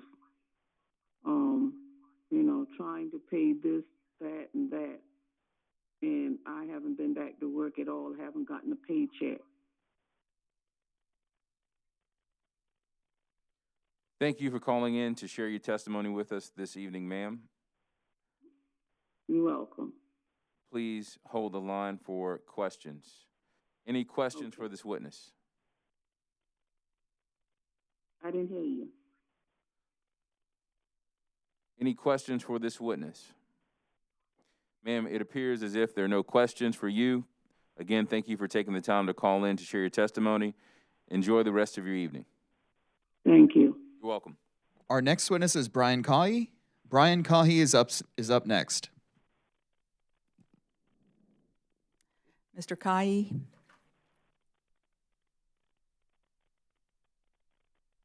Mr. Brian? Could you let me know how to pronounce your last name? It's pronounced Cahy. Okay, thank you. Could you raise your right hand for me, please? Yes. Do you solemnly affirm the testimony you're about to give will be the truth, the whole truth, and nothing but the truth? Yes. Thank you. Could you tell us what city or town you live in? Aiken, South Carolina. And are you a customer of Dominion Energy? Yes, I am. Thank you very much. You'll have 3 minutes to testify, and you can go ahead and start. Okay, I just wanted to say that the 7% rate hike that they're requesting, put a burden, I'm sure, on myself and many other people. In the last 9 months, of course, everybody's aware of the COVID and all the hardships people have gone through, and many friends, neighbors, people from church, work associates have lost jobs, and I believe that 7% will put a burden on many people, an additional burden on people, and it looks like these hardships are going to continue into the near future. And I think that I know that myself and other people are not going to get that type of money raised from any companies this year, and I feel that the hike is excessive, what they've requested, and I think a more modest increase would be considered fair. That's basically all I have to say.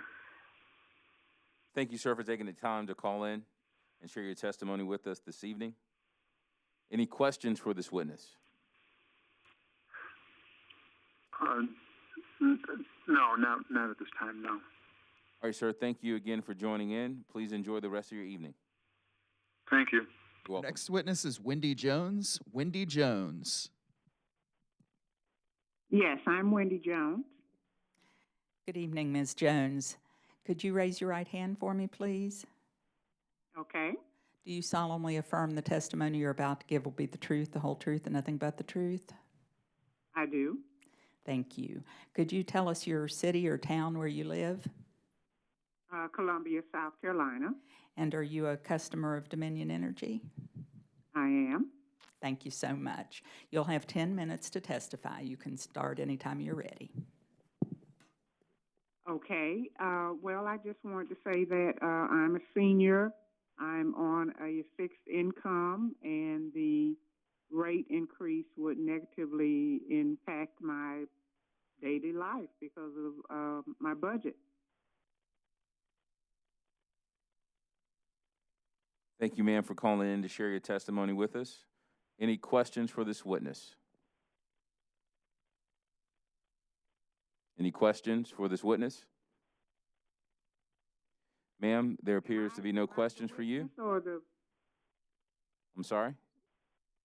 Please say again. Are you speaking with me? Am I the witness, or someone needs to ask me a question? I was asking if someone had a question for you. Okay. Yes, ma'am. And it appears that no one has a question for you. So thank you for joining in. We appreciate your testimony. Please enjoy the rest of your evening. Thank you. You're welcome. Our next witness is Jeanette Ayeni. Jeanette Ayeni.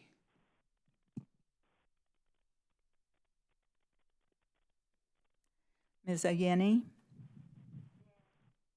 could you raise your right hand for me, please? Yes. Do you solemnly affirm the testimony you're about to give will be the truth, the whole truth, and nothing but the truth? Yes. Thank you. Could you give me your full name? Jeanette, initial G, Ayeni. Thank you. And what city or town do you live in? Charleston County.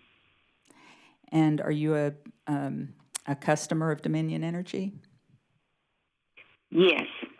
Thank you so much. You've got you'll be given 3 minutes to testify, and you can start anytime. Thank you.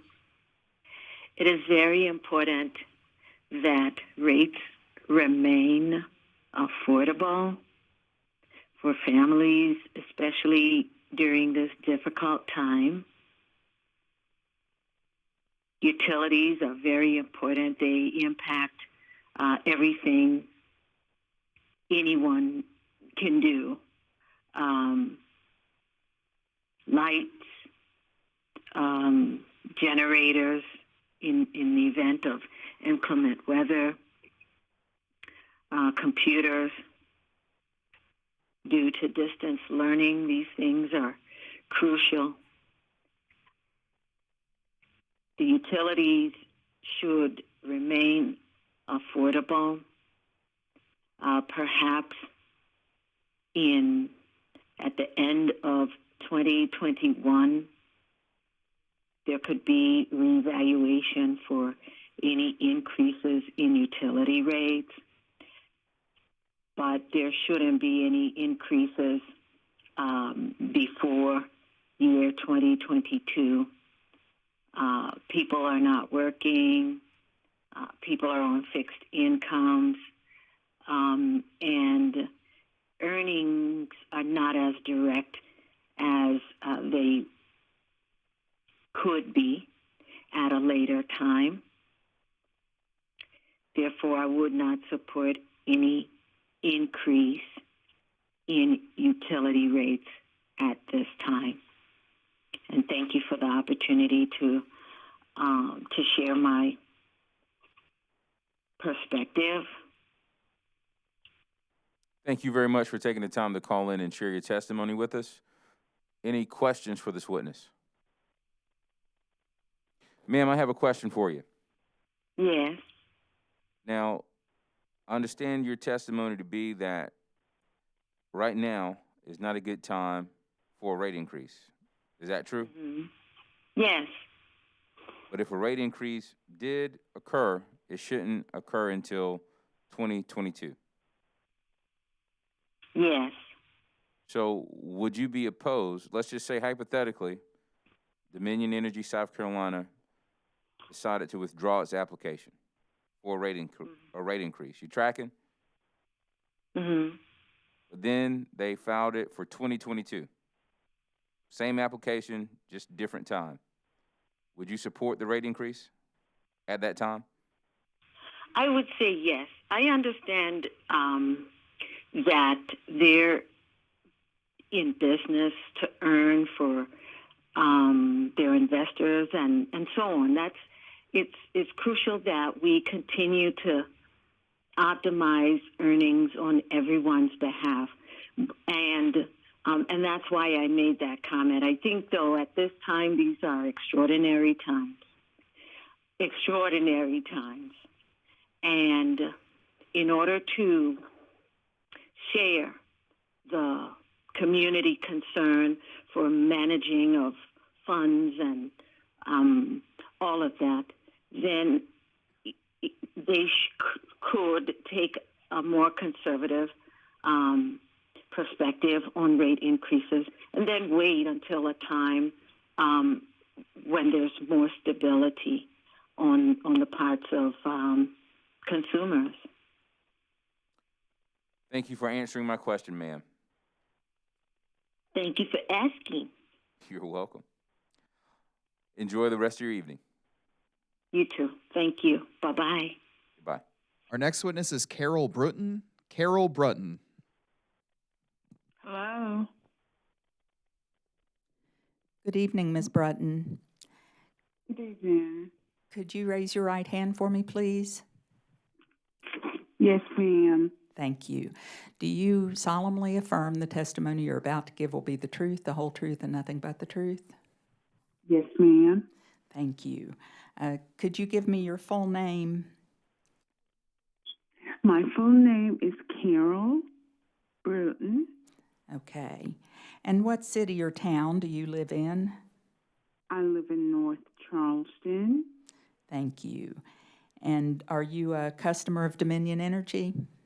Yes, I am. Very good. All right, you'll have 3 minutes to testify, and you can start when you're ready.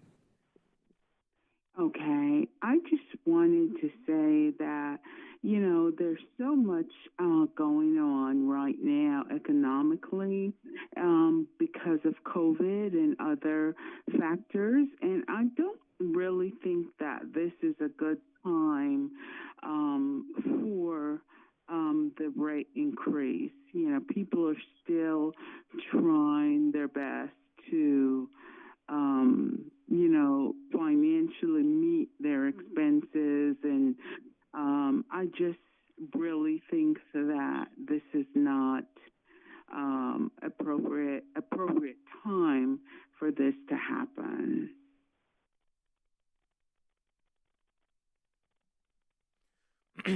Thank you, ma'am, for sharing your testimony with us. Any questions for this witness? Ma'am, there appears to be no questions for you at this time. Thank you again for calling in and sharing your testimony. Please enjoy the rest of your evening. Thanks. You as well. You take care. Thank you, ma'am. Our next witness is Kenny Billings. Kenny Billings is our next witness.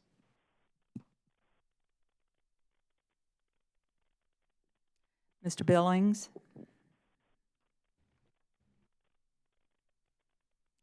Mr. Billings, can you hear me? Mr. Billings? Yes. Would you raise your right hand for me, please? Yes, ma'am. Do you solemnly affirm the testimony you're about to give will be the truth, the whole truth, and nothing but the truth? Yes, ma'am. Thank you. Could you state your name for me for the record? Kenneth Billings, And could you tell me what city or town you live in? Summerville, South Carolina. And are you a customer of Dominion Energy? Yes. Thank you very much. You will have 3 minutes to testify, and you may start at any time you're ready. Thank you. I come to y'all tonight to ask that you hold off on the rate change. What's included in the bill or the rate proposal bothers me.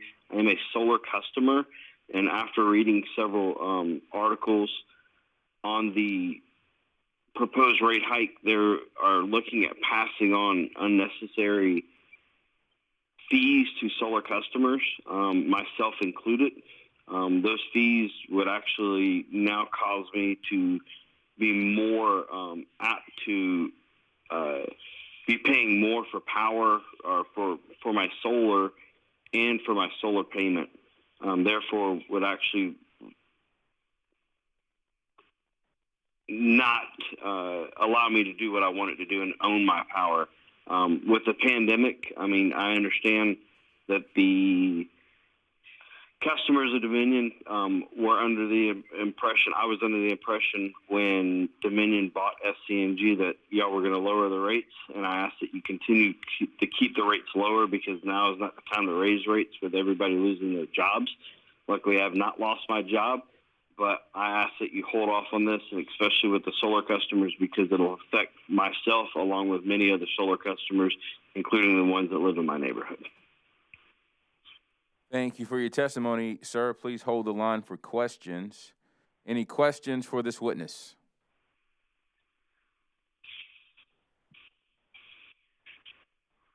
Sir, I have a quick question for you. Yes. As the rates stand now, do you find solar panels have lowered your bill? Yes, absolutely. When I bought my solar panels, I was told that they would produce 77% of my energy. Because I've made some adjustments to my house, new pool pump, a couple other energy efficient things, I actually, on most months, I do not have a power bill, period. And therefore, I'm actually saving on what I was spending with power before. Wow, that's outstanding, sir. All right. Well, thank you so much for calling in and sharing your testimony and story with us. Please enjoy the rest of your evening. All right, you too. Thank y'all so much. All right. Our next witness is Jacob Browell. Jacob Browell. Yes, that's me. Mr. Browell, if you would raise your right hand, please. Yep. Do you solemnly affirm the testimony you're about to give will be the truth, the whole truth, and nothing but the truth? Yes. Could you state your name again for me for the record? Jacob Browell. And could you tell us what city or town you live in? Sure. So I live in Columbia, South Carolina. And are you a Dominion Energy customer? I am. All right. You'll have 3 minutes to testify, and you can start whenever you're ready. Okay. So as I said, I live and work in Columbia, South Carolina, and I was sort of surprised when I saw that Dominion wanted to increase the rates on utilities. For me, and according to the estimate, it's going to increase my yearly bill by approximately $80. The notice of public hearing lists that overall this increase may amount to approximately $178 million in increased revenue. I was surprised, maybe because a lot of people have had economic hardships during this time of year, but I'm also surprised due to the previously sort of toxic relationship that South Carolina has had with my previous utility provider, which was SCNG. or maybe I just think that this rate increase is a little audacious. A quick Google search reveals that Dominion Energy is currently the successor to SCANA. People were promised a $1,000 rebate on their bills. That promise was later proved false, and Dominion instead promised to use that money to keep rates for customers lower for longer.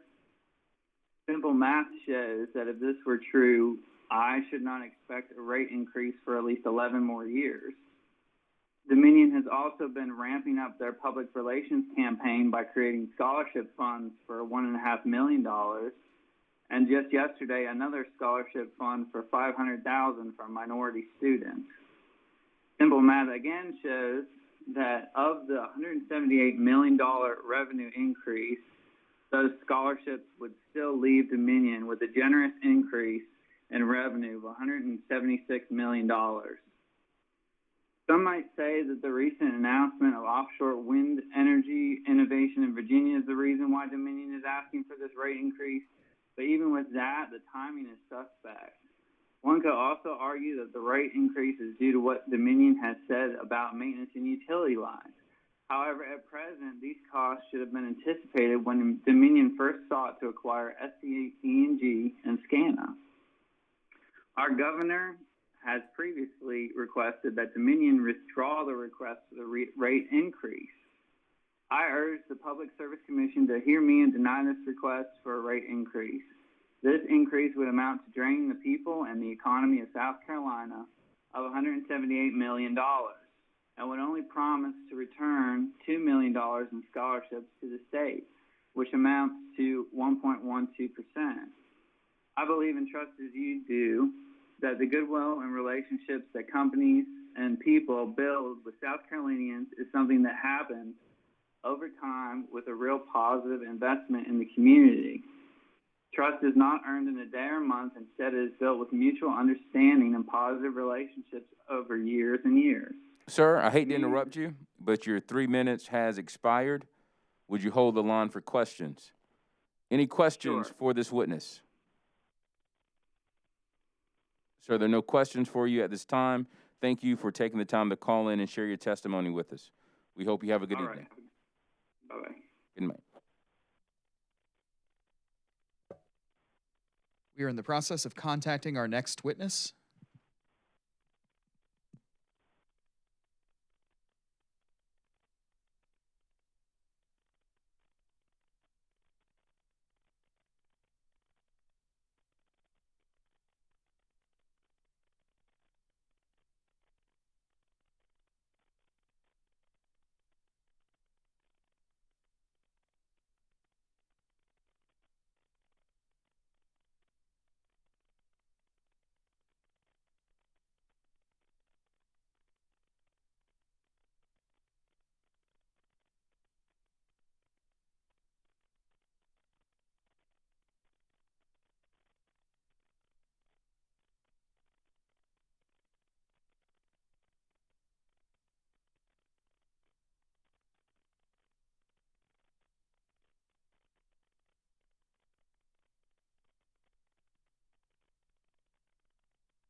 Our next witness is Jerry Hall. Jerry Hall is our next witness. Mr. Hall, if you would raise your right hand for me, please, sir. You ready? Okay. Do you solemnly affirm the testimony you're about to give will be the truth, the whole truth, and nothing but the truth? Yes. Thank you. Could you state your name for me for the record? Jerry Hall. And could you tell us what city or town you live in? Jackson, South Carolina. And are you a customer of Dominion Energy? I am. Thank you so much. You'll have 3 minutes for your testimony, and you can start whenever you're ready. Yeah, so I've been a customer for over 55 years, so I know a little bit about the company and how they operate, and a little bit about the commission. But I was hoping to get a point across. I know with the thing that went on with a failed nuclear plant up there, and I was familiar with that. Not familiar with a lot of things that they did back then. Well, it included me, but the point I wanted to try to make tonight is I was hoping that the commission would consider when they have this vote that they would consider the people maybe that's not so fortunate, maybe people that a single person trying to pay their bill or a person on a fixed income and a person working 2 jobs trying to make ends meet really important. And my experience with them is it seems like what I've seen their record that they sort of been like a rubber stamp for a lot of proposals that the company asked for, or a lot of when they ask for something, and they so. But the most important message I want to try to get across tonight is in these difficult times, during the worst pandemic, one of the worst times in our history in America, I would hope they would reconsider or consider, when they voted, to vote with compassion and not greed. So I hope the commission, will consider this tonight, and I just hope that we could probably wait till another time for an increase, or maybe work something out in that respect for all the thousands and millions of South Carolinians at this time. I think it would be very helpful. And that's about what I wanted to try to get across. Thank you, sir, for your testimony. Please hold the line for questions. Questions for this witness. I just thank the commission for the time. Thank you, sir. Enjoy the rest of your evening. Thank you. Our next witness is Billy Zimmerman. Billy Zimmerman is our next witness. Hello? Ms. Zimmerman, Yes. could you raise your right hand for me, please? Okay. Do you solemnly affirm the testimony you're about to give will be the truth, the whole truth, and nothing but the truth? Yes. Could you go ahead and state your name again for me for the record? It's Billy Zimmerman. And could you tell us what town or city you live in? I live in North Augusta, South Carolina. And are you a customer of Dominion Energy? Yes. Thank you so much. You'll be given 3 minutes for your testimony, and you can start anytime you're ready. Well, I just want to reiterate what's already been said, and I hate to say it over again, but I just find it kind of surprising that you would try to do a rate increase in the middle of a pandemic when I work in a hospital. I work at Aiken Regional Medical Center. The pandemic is worse than ever. People are losing their jobs. People can't work. and then you've got a rate increase when you're already profitable. I don't understand the reason behind doing this. Why there's going to be a rate increase in the middle of a pandemic.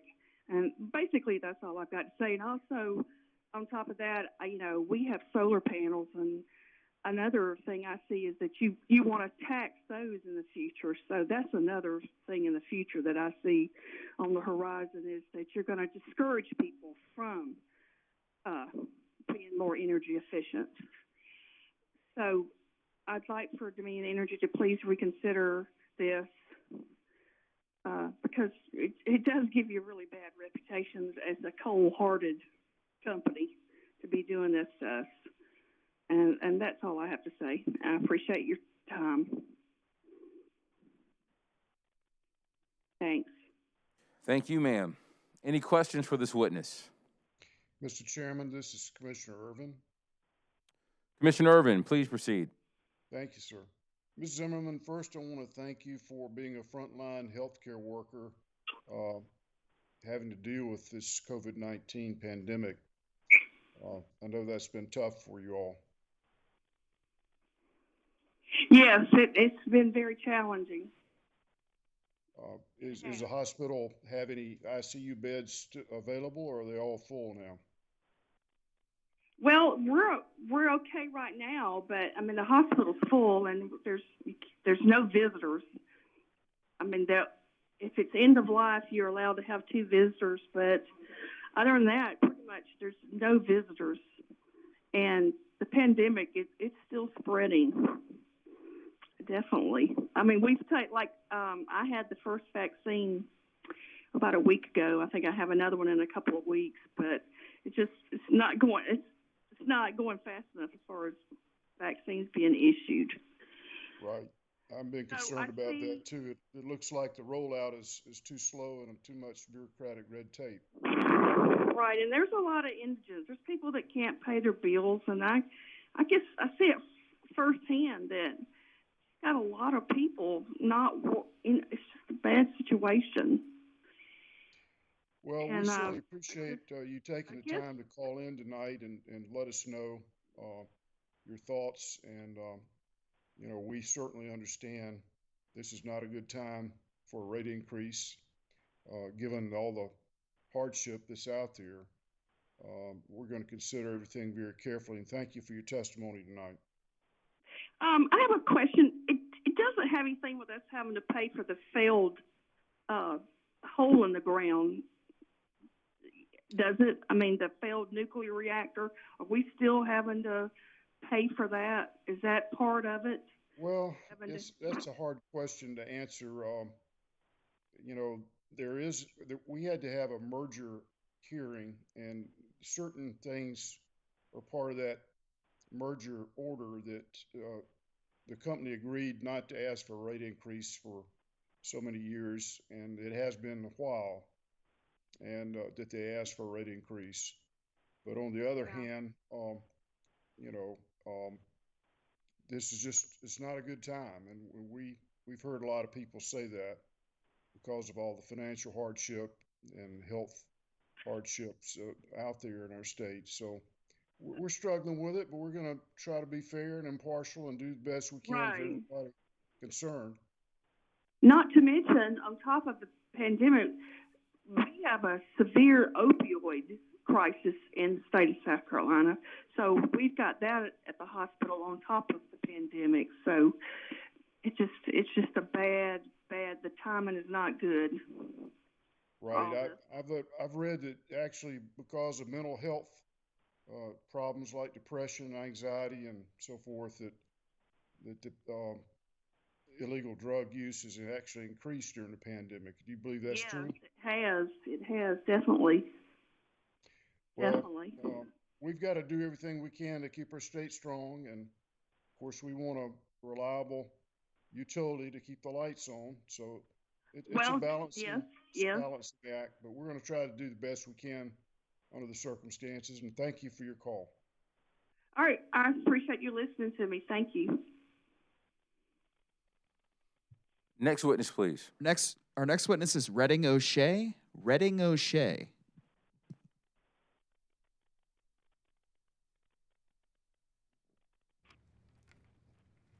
Is it Mr. or Ms.? Mr. O'Shea? Oh, yes. I guess I just make my comment now. Not quite yet. If I could swear you in first, if that's okay. Okay. If you would raise your right hand. Right. Do you solemnly affirm the testimony you're about to give will be the truth, the whole truth, and nothing but the truth? Oh, yes. Thank you. Could you state your name for me for the record? Spell it. State it for me. State it, Redding O'Shea. Thank you. And could you tell us what town or city you live in? Charleston, South Carolina. Okay. And are you a Dominion Energy customer? Yes. Thank you so much. You'll have 3 minutes to testify, and you can start whenever you're ready. Okay. Okay. The first reason I don't feel that the rates should be raised, especially at this time during the COVID-19 pandemic, where people are so strapped, I mean, it's of the worst times to pick to raise a rate would be now, and then again, Berkshire Hathaway took you over just just last year. So it seems to me, and you acquired SCANA, a year or so before that. It just seems to me very soon to be raising the rates. Basically, the whole idea, one of the promises that Dominion made was that the rates would be significantly lower, a good percentage lower than the rates charged by SCANA. So, South Carolina, what was that? Energy, the power company that Dominion bought, that is the power company that supplies power for a lot of South Carolina, and I think all of Charleston County at least. So again, it just seems to me, it seems to me that the stock is doing fairly well. There doesn't seem, and I know that you've invested or are investing a number, considerably into renewable energy, which is good. But the fact of the matter is that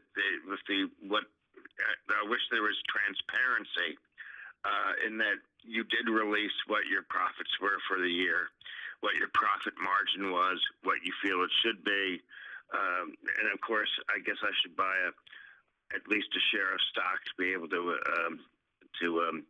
attend meetings, to be able to ask questions, and really be able to intelligently speak about what's going on within your company. Just being able, otherwise I just know what everyone else knows and is read in the papers or heard on the news, which is just that your anticipated rate increase they're asking for, short of 10%. But what you'll probably try to do is half of it,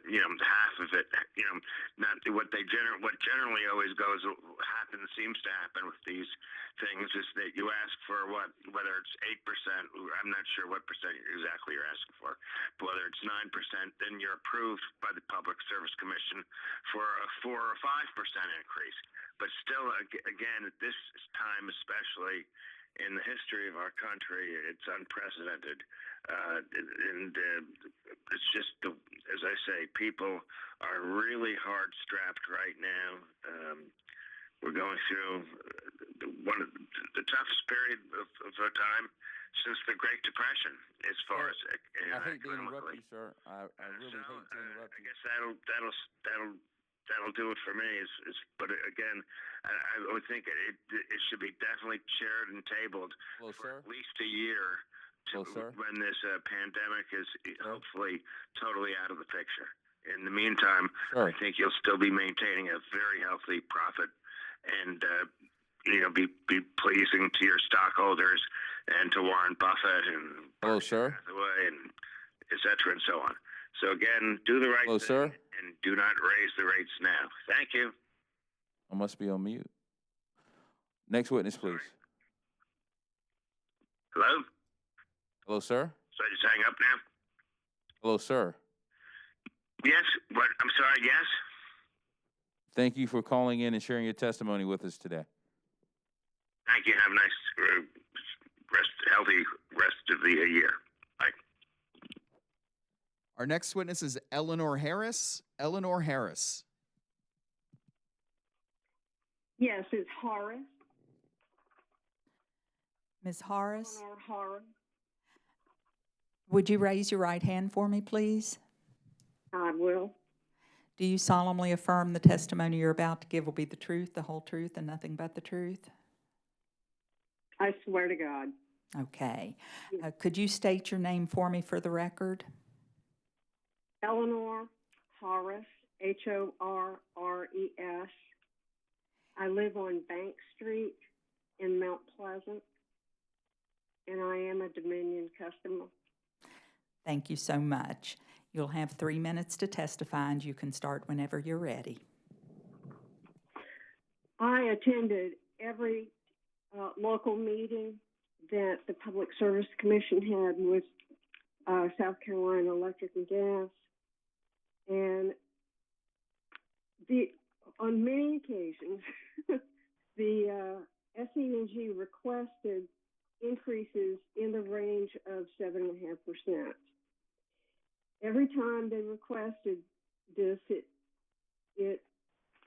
they somehow settled on a smaller amount. So this is asking for more, but expecting to get what they want. The Public Service Commission has always made it sound like a compromise, that they've agreed on a certain amount that they will give them. I have a couple of questions. One is, how much do they really want? You know, I mean, is it really 7.5%, or do they really want 2%? And because that's what they could get. And I have to say that this comes at a very bad time for everyone. I'm on a fixed income, and any change in my expenses something's got to come out of somewhere else. And I know you've heard that many, many times before. Dominion, I have trouble trusting Dominion.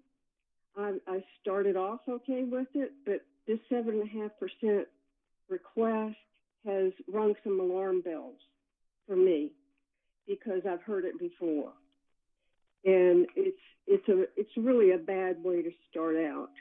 They knew what they were getting when they bought SCE&G.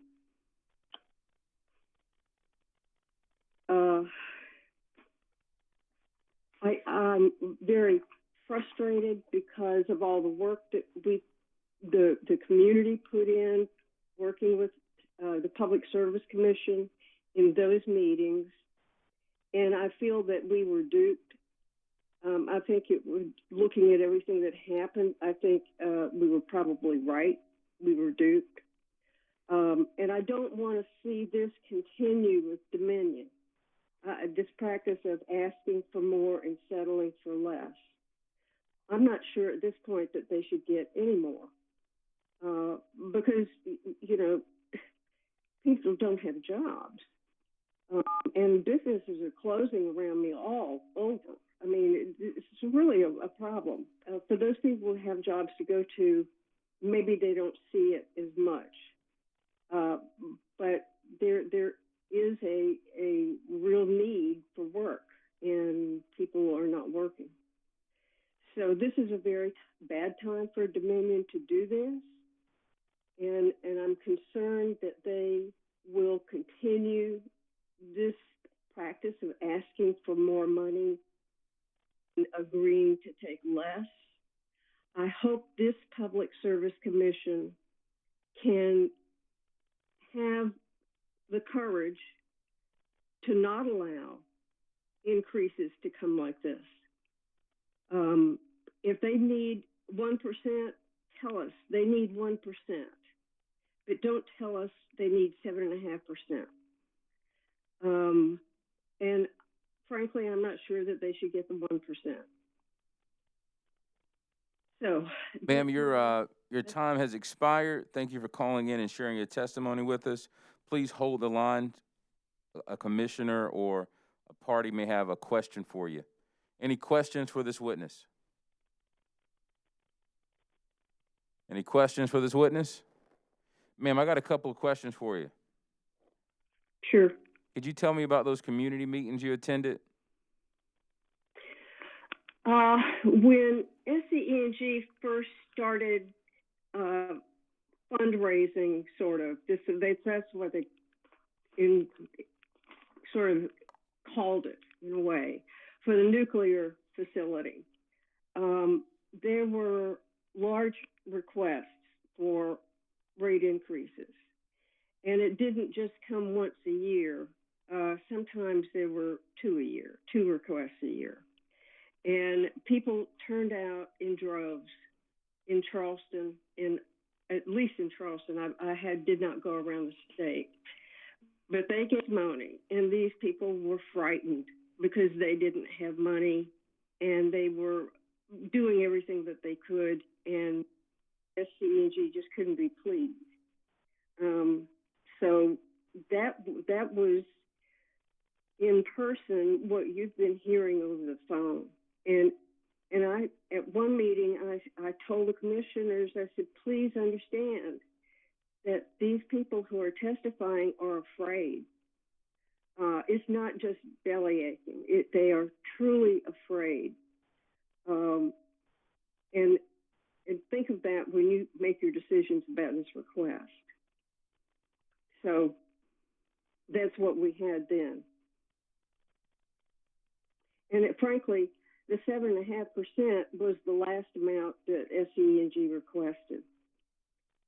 So, there goes another alarm bell for me. Thank you for sharing your testimony with us, ma'am. Please enjoy the rest of your evening. Thank you. Thank you for the opportunity. Yes, ma'am. Good night. Good night. Our next witness is Ann Egan. Ann Egan is our next witness. Ms. Egan? Yes. Would you raise your right hand for me, please? Yes, ma'am. Do you solemnly affirm the testimony you're about to give will be the truth, the whole truth, and nothing but the truth? Yes, ma'am. Thank you. Could you state your name for me for the record? Yes, ma'am. Ann, A-N-N, Egan, E-G-A-N. Thank you. Could you also tell us what city or town you live in? Yes, ma'am. Mount Pleasant, South Carolina. Okay. And are you a Dominion Energy customer? Yes, ma'am. Thank you so much. You'll have 3 minutes to testify, and you can start whenever you're ready. Thank you. Good evening, and thank you for allowing me to speak with you tonight.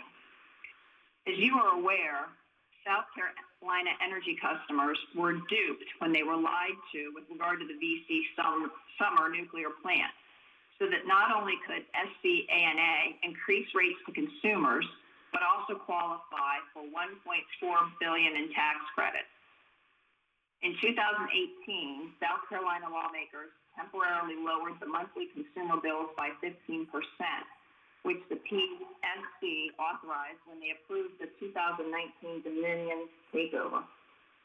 Despite consumers being lied to and fraud being committed, as reported in all the local newspapers, resulting in legal sanctions, Dominion customers will continue to pay off VC summer costs that are expected to have a balance of $1.87 billion next year. It hardly seems equitable that consumers, the very people who were victims of the VC summer scam, should be expected to bear the cost to the tune of over $1 billion, with a B, billion dollars. It is especially disheartening when you consider that, in addition to consumers being expected to pay the $1.87 billion, There were 9 rate hikes from 2009 to 2016 levied against consumers to fund the failed and fraudulent projects. Talk about insult to injury.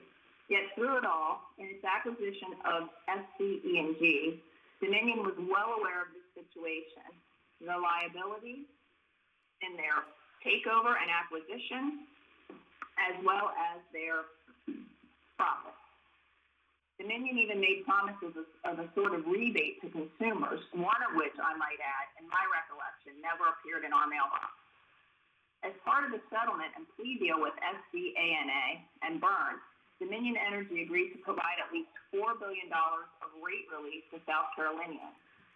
I fail to see how a rate increase of over 7%, amounting to approximately, if the figures are to be believed as presented, $10 a month to the average consumer, follows the theory of rate relief.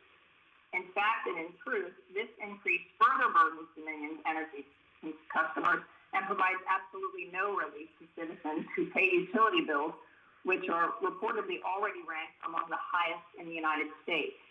In fact, I understand that we've been rated the 7th most expensive. And yet Dominion wants to disregard promises it made to customers, as well as legal agreements made. It's obscene, really. Lastly, I would respectfully ask you, as members of PSC, who make a reported annual salary of at least $132,000 a year, to consider the timing of this rate increase. Is it prudent and fiscally responsible to increase rates during a time of global pandemic when so many of your fellow South Carolinians are unemployed or underemployed, terrified about not only their financial prospects, but also the health and safety of loved ones? The PSC has a fiduciary responsibility to citizens of South Carolina. I would again respectfully suggest that you also have the responsibility of holding Dominion accountable for poor business decisions, accountable for deception aimed at customers, and accountable to fulfill legal obligations it agreed to. For these reasons, I respectfully ask you to deny and dismiss Dominion's request for a 7% increase. Thank you again for your kind consideration of my comments. Thank you, ma'am, for your testimony. Please hold the line for questions. Any questions for this witness? Questions for this witness? All right, ma'am. No one has any questions for you. Please enjoy the rest of your evening. Thank you, Chip. Thank you so much for, again, your kind consideration. Oh, no problem. Our next witness is David Kepler. David Kepler is our next witness. And just note to the parties, listeners, we're going to take a break after this witness. Good evening, ladies and gentlemen. Mr. Kepler? Mr. Kepler, good evening. Could you raise your right hand for me, please? Okay. Do you solemnly affirm the testimony you're about to give will be the truth, the whole truth, and nothing but the truth? Yes, I do. Thank you. Could you state your name for the record, please? David S. Kepler. And what city do you live in? Lexington, South Carolina. And are you a Dominion customer? Yes. Thank you so much. You'll have 3 minutes to testify, and you can start whenever you're ready. Well, I recently purchased a house here in Lexington. I moved from New York State. I noticed one thing about difference in the electrical supplier. You can choose your electrical supplier in New York State, and here you cannot. And I think that right there causes higher rates for electrical customers here in South Carolina. Not that that's anything to do with the rate increase, but I think their rates are higher here in this supply. The cost for delivery, that's the thing that I think that's going to be raised. And my understanding is the rate of delivery is going to go up. It's a fixed charge that we can do nothing about as far as trying to save. We want to save money on our bill by changing over to LED light bulbs, which I have done in my house. that's not going to make any difference. This rate apparently is based on a fixed charge, and that doesn't seem to be any incentive for people to, to conserve electricity, which I would think would be a goal of in this age of green, trying to reduce our energy usage. I personally don't have any problem. I'm not worried about. I'm not financially strapped.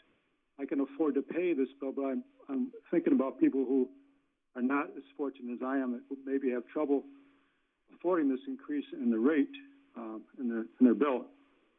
So that's basically why I thought it was important to speak up.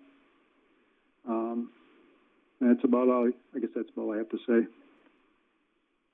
Thank you, sir, for calling in and providing your testimony this evening. Please hold the line for any questions. Any questions for this witness? Sir, thank you again for calling in. Please enjoy the rest of your evening. Thank you, sir. Bye-bye. All right, we're on a 10-minute break. Make it 12. We'll be back at 9 o'clock.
Good evening, ladies and gentlemen. Welcome back to the South Carolina Public Service Commission's public hearing in docket number 2020-125E.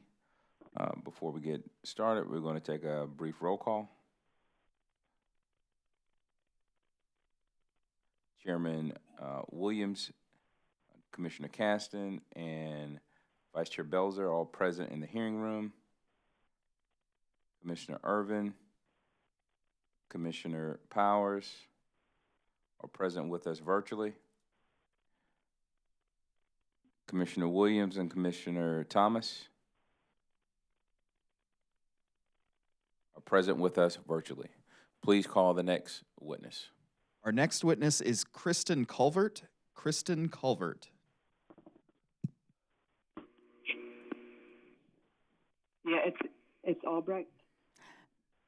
Ms. Culvert? Present. I think she said it's Albright. Albright? Ms. Albright? Ms. Culvert, I'm sorry for the confusion. RECHT. So it's Miss Albright. Would you raise your right hand for me, please? Yes, ma'am. Do you solemnly affirm the testimony you're about to give will be the truth, the whole truth, and nothing but the truth? I do. Thank you. Could you state your full name for me one more time on the record? It is Kristen Corey Albrecht. Thank you. And could you tell us what city or town you live in? I lived in Charleston, And and now I currently live in West Ashley, both with Dominion, and that's two separate accounts. Okay, thank you so much. You'll have 3 minutes for your testimony, and you can start whenever you're ready. Yes, ma'am. I first obtained account number 7-2101-2186- Ma'am, please don't give your account number. Oh, I'm sorry. I don't know what I'm supposed to really say. No, that's okay. It's just that would be on the record, and we don't need your account number. Thank you, ma'am. Yes, ma'am. Thank you. Since basically March, my wattage has apparently doubled, and then my price has doubled. However, I was also working night shifts during the time of COVID, so not using the electricity or the meters were able to be obtained to even view. And since I moved, I was also charged for a late fee that they didn't tell me about. And in the first address, it was a $9 service fee, and the current address is a $3 service fee. And it's definitely fluctuated in price from to 180 during COVID until now. It's still an average of 120. And I'm single bedroom, one bedroom. Nobody else currently lives with me where it would have changed drastically like this. And also both apartments made it where we had to use Dominion.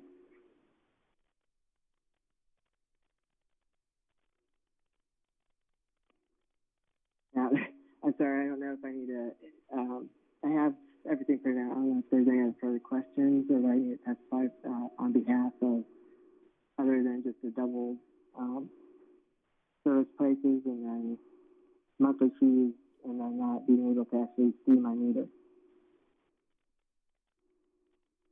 Thank you, ma'am, for sharing your testimony with us today. Please hold the line for questions. Any questions for this witness? Mr. Chairman. Vice Chair Belzer. Good evening, Ms. Albrecht. Thank you for your testimony tonight. Have you tried to contact Dominion for explanations about your bill, or to have them? I did, and they just did the payment plan through CARES Act, but nothing else. Okay. You can also contact the Office of Regulatory Staff's Consumer Services Division. They can help. They might be able to help you understand what was going on with your bill. Right. And the phone, do you have something to write with? I can give you the toll-free number for them. I do. Okay, it's 1-800-922-1531. And when you contact them, just tell them that you've been put on a payment plan, but that you need help understanding your bill. And I think they might be able to at least look at your bill and see what's going on. Well, I understand my bill, the kilowatts are just, they weren't able to show, and it doesn't show at the price. So I didn't do a payment plan. I was paid to date. The kilowatts are just the same with double the price. But I thought you said there was some other charges, $3, that kind of fluctuated? A $9 service fee for my old apartment, and there's a $3 for this one. And then they charge a transfer fee. Okay. Unfortunately, I mean, we can't answer questions. We're here to take testimony, but if you don't get a satisfactory, or if you don't feel like you're getting a satisfactory answer from the utility, you can contact the ORS at that number, and they may be able to help explain what's going on. I understand. Okay. Thank you for your time. Thank you for your testimony this evening. Yes, ma'am. Any more questions for this witness? Ma'am, thank you so much for providing your testimony this evening. Enjoy the rest of your evening. Next witness. Thank you so much. You as well. Our next witness is Mary Weddle. Mary Weddle is our next witness. Ms. Weddle, could you raise your right hand for me, please? Yes, ma'am, I am. Do you solemnly affirm the testimony you're about to give will be the truth, the whole truth, and nothing but the truth? Yes, ma'am. Thank you. Could you state your name for us on the record? Yes, my name is Mary Elizabeth Weddle. And could you tell us what town or city you live in? I live in North Augusta, South Carolina, 29841. And are you a customer of Dominion? Yes, ma'am, I am. Thank you so much. You'll have 3 minutes for your testimony, and you can start whenever you're ready. All righty. You want me just to speak? Yes, ma'am. You can give your statement, whatever your opinion is. Okay, thank you. I oppose the rate hike.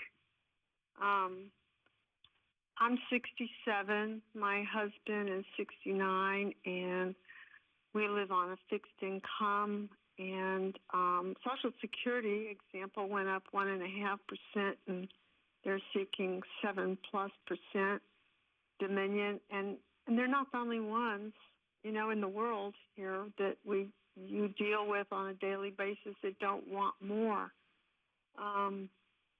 We had, as you know, with SCE&G, they overcharged, and then it was a real break, when Dominion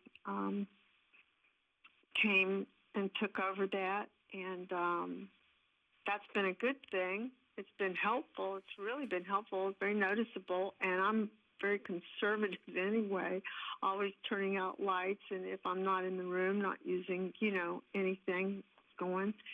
And it's been helpful, and just to see things rather slowly erode is concern. It concerns me, as well as they're kind of when you begin to do rate hikes, there seems to be no end, and sometimes rate hikes in my past, years ago when my children were young and at home, rate hikes, we would just be informed of rate hikes with different companies.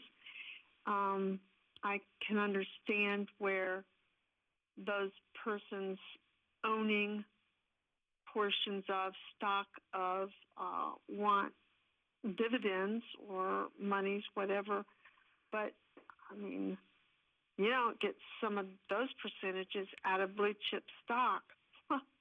So I think it's a disservice to the people, most especially the elderly, but also because of COVID, there are just thousands and thousands and thousands of people with children, families that have lost their jobs or, living off of just unemployment as it can come, and that stops and goes, and comes and goes, rather. And every addition that we have of outgo is a burden. It's a burden for health care. We have our supplementals, but things still cost. And it's a burden for you're taking away, it will take away the availability to literally, let's go to the movies. Let's do something that's not outside of, our walls. And we don't even have cable. We don't possess cable. We run off of a little thing that's kind of like an antenna, but it's rectangular. And so that's a hardship. And I just believe once it starts, it never stops. I don't believe either, and I could be wrong, that the CEOs, the workers, the big men, women who run the company, that they're going to take a loss at all. But the people will take a loss, and though it might seem small and insignificant, that it is not. Every dime I spend, I use this theory, always have. I put myself through college, but I'll say, do I need it or do I want it? So everything that I do, the question is asked, is it a need or is it a want? And when it comes down to all you can do are some of the needs, then that's depressive. That's limiting your quality of life, and it affects family relationships. I have 4 grandchildren. I mean, I couldn't do for them this Christmas what I normally do, and I'm not a big spender at all. So I'm opposed to it right now. Maybe if it were after COVID, maybe, I don't know, 1 or 2 years down the line, yes, but everybody's holding on right now. Everybody's holding on. Everyone who surrounds me in my neighborhood, they are holding on. That's what I have to say. Ma'am, thank you so much for sharing your testimony with us this evening. Please hold the line. Request. Yes, sir. Yes, sir. Any questions for this witness? Ma'am, it seems as if no one has questions for you this evening. Thank you for calling in and sharing your testimony. Have a good night. Thank you very much for giving me the opportunity, and I hope things goes well for everybody concerned. Thank you, ma'am. Our next witness is Elaine Norris Mulligan. Elaine Norris Mulligan. Hi. Ms. Mulligan? Are you able to hear me? Yes, ma'am, I can hear you. Can you hear us okay? Yes, I can. Thank you. Thank you. If you could raise your right hand for me, please. Okay. Do you solemnly affirm the testimony you're about to give will be the truth, the whole truth, and nothing but the truth? Yes. Thank you. Could you state your name for me for the record? Elaine Norris Mulligan.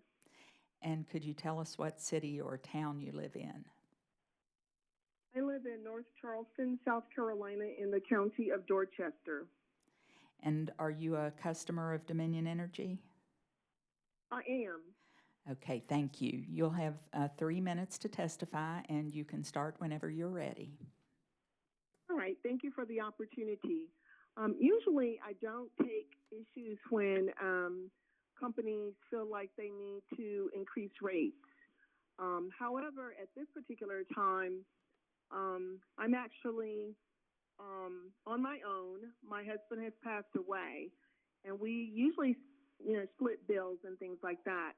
And unfortunately, when the VC Summer plant was being established, the rates went up, and now we don't have that anymore. So I don't understand why we would need to increase rates yet again. And because I have sickle cell disease, I usually have to use oxygen at night. So I have to use And I try not to turn the heat up a lot, like really high, to try and make sure that my bill is about the same every month and doesn't get increased over the year.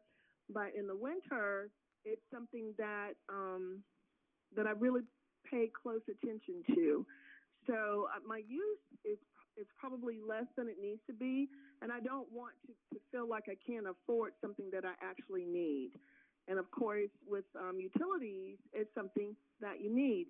I was really afraid to even drip my water because I didn't want my bill to go up. And usually my husband would say, let's drip the hot water also. And I don't know how much electricity it takes for that, but everything in my home is electrical. So, and there's just so many things that are going on that are out of my control. Like I'm going to need to do stuff for on my own because my county won't help me with storm water and the problems that it's causing for my home. And I don't know how those pumps that I will have to install myself work. I don't know if they're electrical or not. I don't know if they're manual. I don't know that, but that's another thing that I've got to do to take care of my home. I have two systems, one that works for the upstairs and one that works for the downstairs. And when last year it went out, the one for downstairs went out because of a storm surge, I guess. So all of those things I just factor in, and I just don't see the justification. And then when that reimbursement was supposed to take place for those of us who had SCE&G, it was laughing. It was like a laughing matter for me. I think it was like an $18 refund, whereas Dominion talked about $1,000. And all of that stuff just did not happen that way. And then I worried, well, do I need to call in to say that, the electric bill has been in my husband's name over the 30 years or not? We've been there like 27 years this last May, rather. So it's going on 28 years.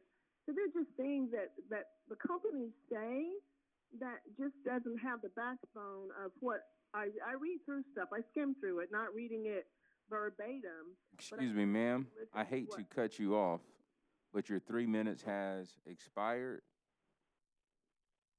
Would you please hold the line for questions? Questions for this witness?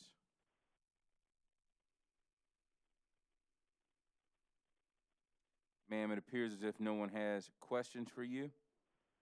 Thank you for calling in and sharing your testimony. Enjoy the rest of your evening. Thank you. You're welcome. Our next witness is Ronald Rabideau. Ronald Rabideau. Mr. Rabideau, Yes. could you raise your right hand for me, please? Sure. Do you solemnly affirm the testimony you're about to give will be the truth, the whole truth, and nothing but the truth? Yes.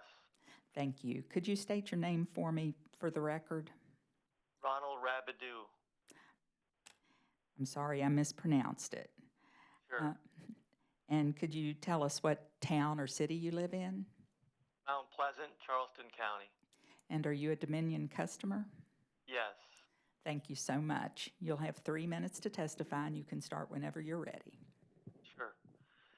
So I want to say that I've changed all the lights in my home to get the low efficiency, cost efficient, money saving devices as everywhere possible.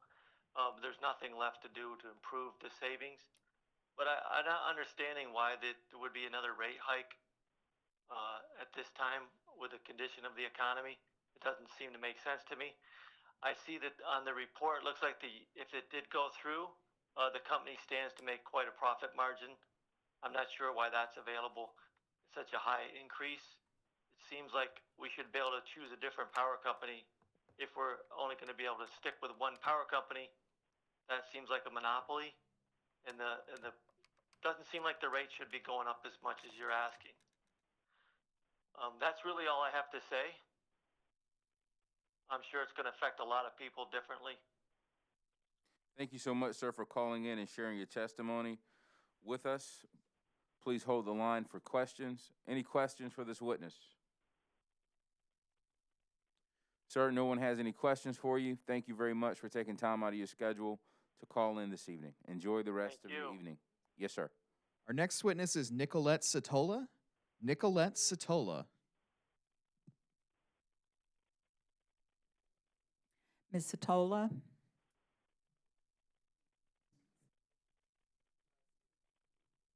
Excuse me, actually, our next witness is Teresa Harper. Teresa Harper is our next witness. Ms. Harper, are you there? Yes, I am. Could you raise your right hand for me, please? Yes. Do you solemnly affirm the testimony you're about to give will be the truth, the whole truth, and nothing but the truth? I do. Thank you. Could you state your name for me for the record? Teresa Harper. And could you tell us what city or town you live in? Charleston. Okay. And are you a Dominion customer? Yes, I am. Okay, thank you. You'll have 3 minutes to testify, and you can go ahead and start whenever you're ready. Okay. Thank you for the opportunity to share my experience with Dominion Energy. When we first heard that they were interested in providing service for South Carolina and our area, they discussed, they advertised rate decreases and cost savings to the customers, but now that we have them as our provider, we've not experienced that. And when we received a refund, it was drastically low. I mean, there was one refund, like for $90-something for us, and we pay plenty each month. And that just seems like insult. And now that they want to increase the rates by 7.5%, it's very disappointing to hear that we will be paying more for our the service that they provide. So other than the fact that disappointed in the rate increase or the proposed rate increase, I'm also dissatisfied with the customer service. When we've lost power after the storm, the last big storm we had, it was impossible to get an answer, and I wasn't the only one experiencing this. No one in my circle of friends or in my neighborhood could reach anyone in Dominion Energy. So it's a very different experience to have them as a service provider, and I just want to emphasize that I would not like to see approval of this rate increase. That's all I have to say. Thank you so much for sharing your testimony with us this evening, ma'am. Please hold the line for questions. Questions for this witness? Ma'am, it appears as if no one else has questions for you. Please enjoy the rest of your evening, and thank you again for calling in to share your testimony. Okay, thank you so much. Have a nice day. You too. Our next witness is Dean Schmidt. Dean Schmidt is our next witness. Hello. Mr. Schmidt? Yes. Hi. Could you raise your right hand for me, please? All right. I have my right hand raised. Okay, thank you. Do you solemnly affirm the testimony you're about to give will be the truth, the whole truth, and nothing but the truth? Yes, I do. Okay. Could you state your name for me for the record? It's Dean Francis Schmidt. I live at, you need my address? Just the town, please. Somerville, South Carolina. Okay. And are you a Dominion customer? Yes, we are. Okay. Thank you so much. You'll have 3 minutes to testify, and you can start whenever you're ready. Yes, I understand the proposed rate increase. It may be necessary. I just question that the timing of this rate increase. Due to the circumstances that so many people have been put under regarding a loss of work, COVID-19, I would think Dominion could maybe hold off on any proposed increase for several more months, maybe June, July, when hopefully both the economy and the people being able to receive the vaccine for this COVID-19 virus. I'm not saying that maybe the rate increase is not justified. I just believe that the timing could be a bit better for probably most of the people in the Dominion area that they service.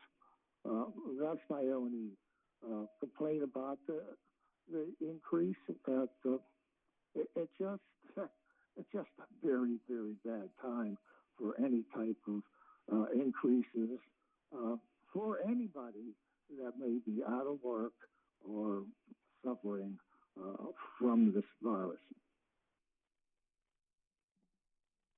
Thank you so much for your testimony, sir. Please hold the line for questions. All right, thank you. Questions for this witness?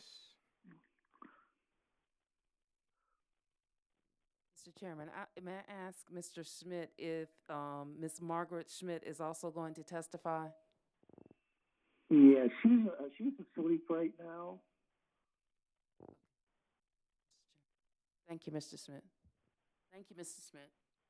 Okay.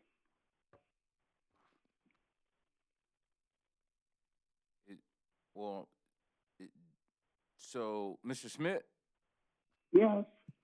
We see that Mr. Schmidt is scheduled to testify at 10:30. Do you want us to call you back, or does she no longer want to testify? I hate to wake her up. Oh, no, don't wake her up. Is it possible to call back tomorrow? Unfortunately, sir, it's not. This is our last public hearing. We just wanted to make sure. I really can't answer for her. Let me go see if I can get her up. One moment, please.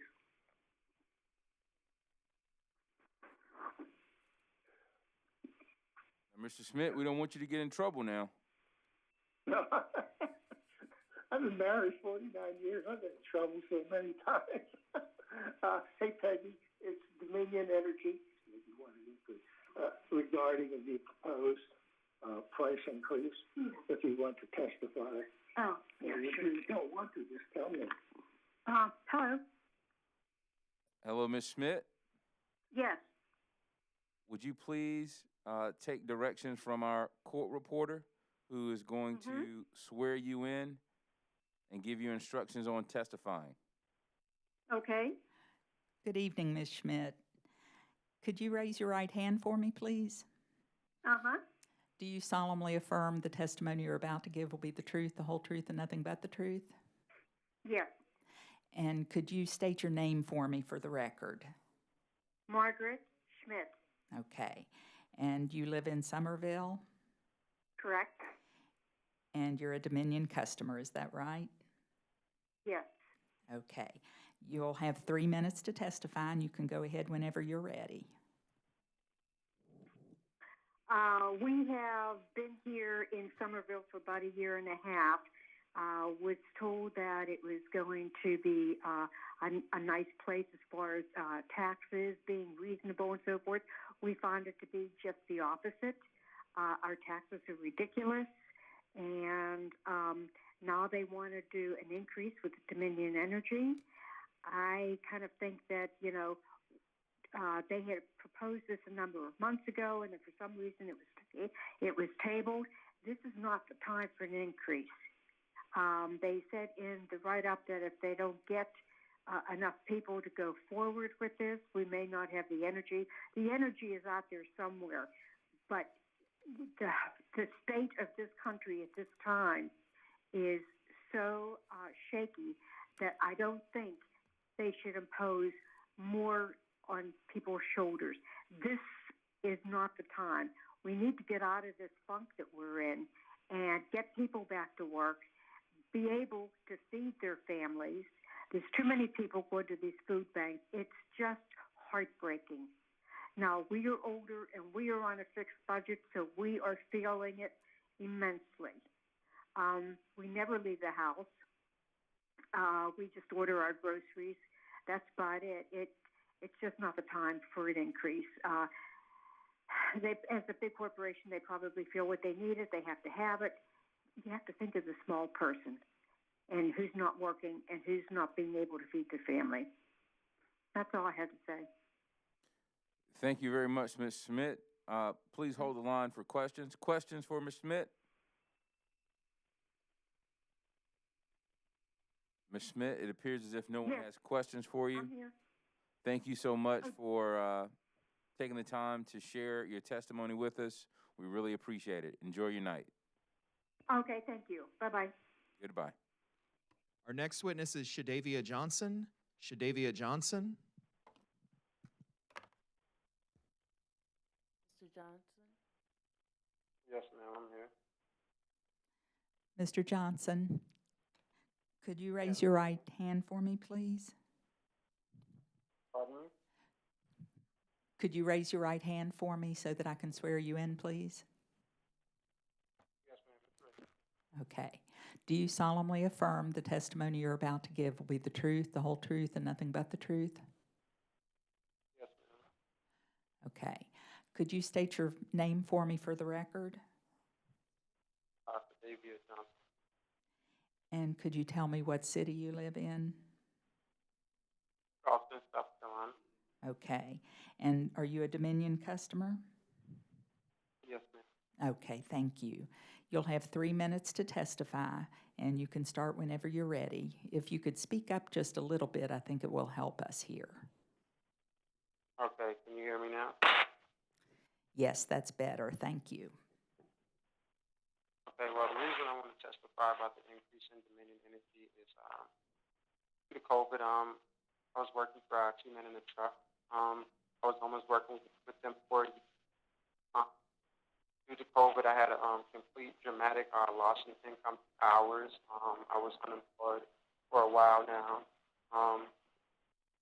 Due to the child support that I'm paying, last stimulus check I got, I didn't get any money out of it, which was $1,200.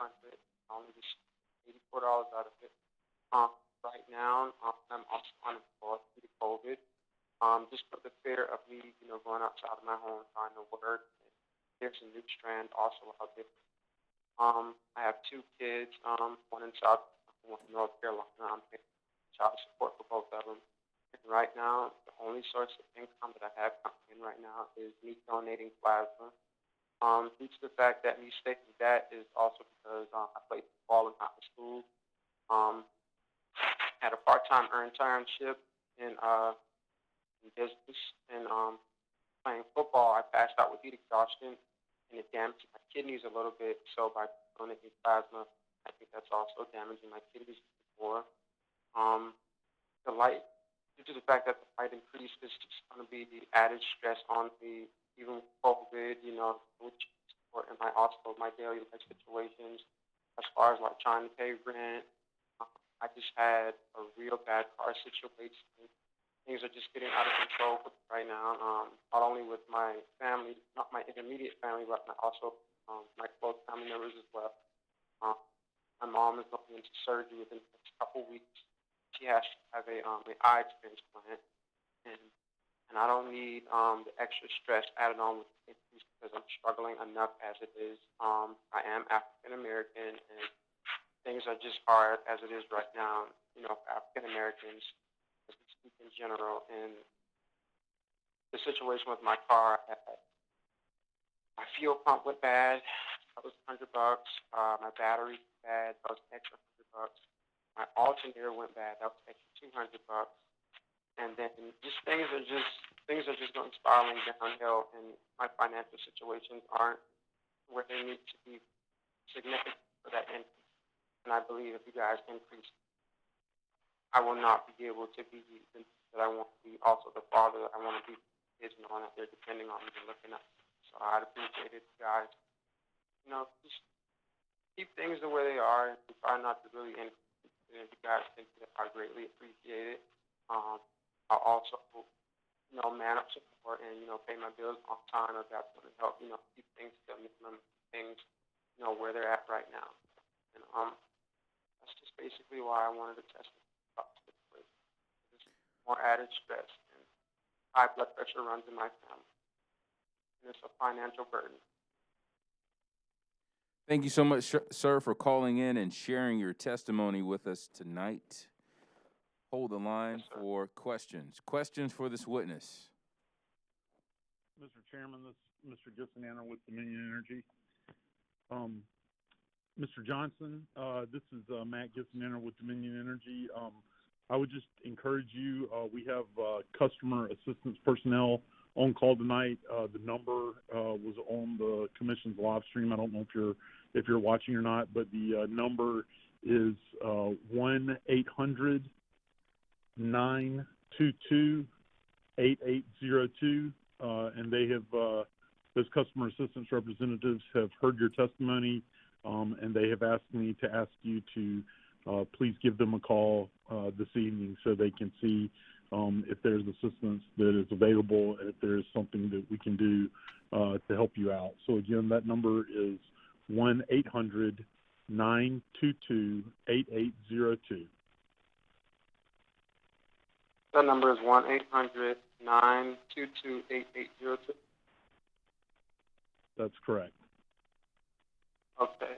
Thank you so much. And you said reach back out to them before the night is over? Yeah, you can call them. You can call them tonight. They're going to be available until until the end of the hearing and for 30 minutes after the end of the hearing. And you can call that number again in the morning, any time on a weekday from 8 to 5. But they're waiting to talk to you tonight if you have the time. And I would just encourage you to give them a call. Yes, sir. I'll definitely do that. Thank you guys so much for being so considerate and also what I had to say. Absolutely, sir. Enjoy your night. Yes, sir. You too. So after the next witness testifies, we're going to take a break. Our next witness is Shally Church. All right, our next witness has been dropped from the call. All right, we're going to take a 10-minute break.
Welcome back, ladies and gentlemen, to the Public Service Commission of South Carolina's hearing in the matter of Dominion Energy's application for rate adjustments.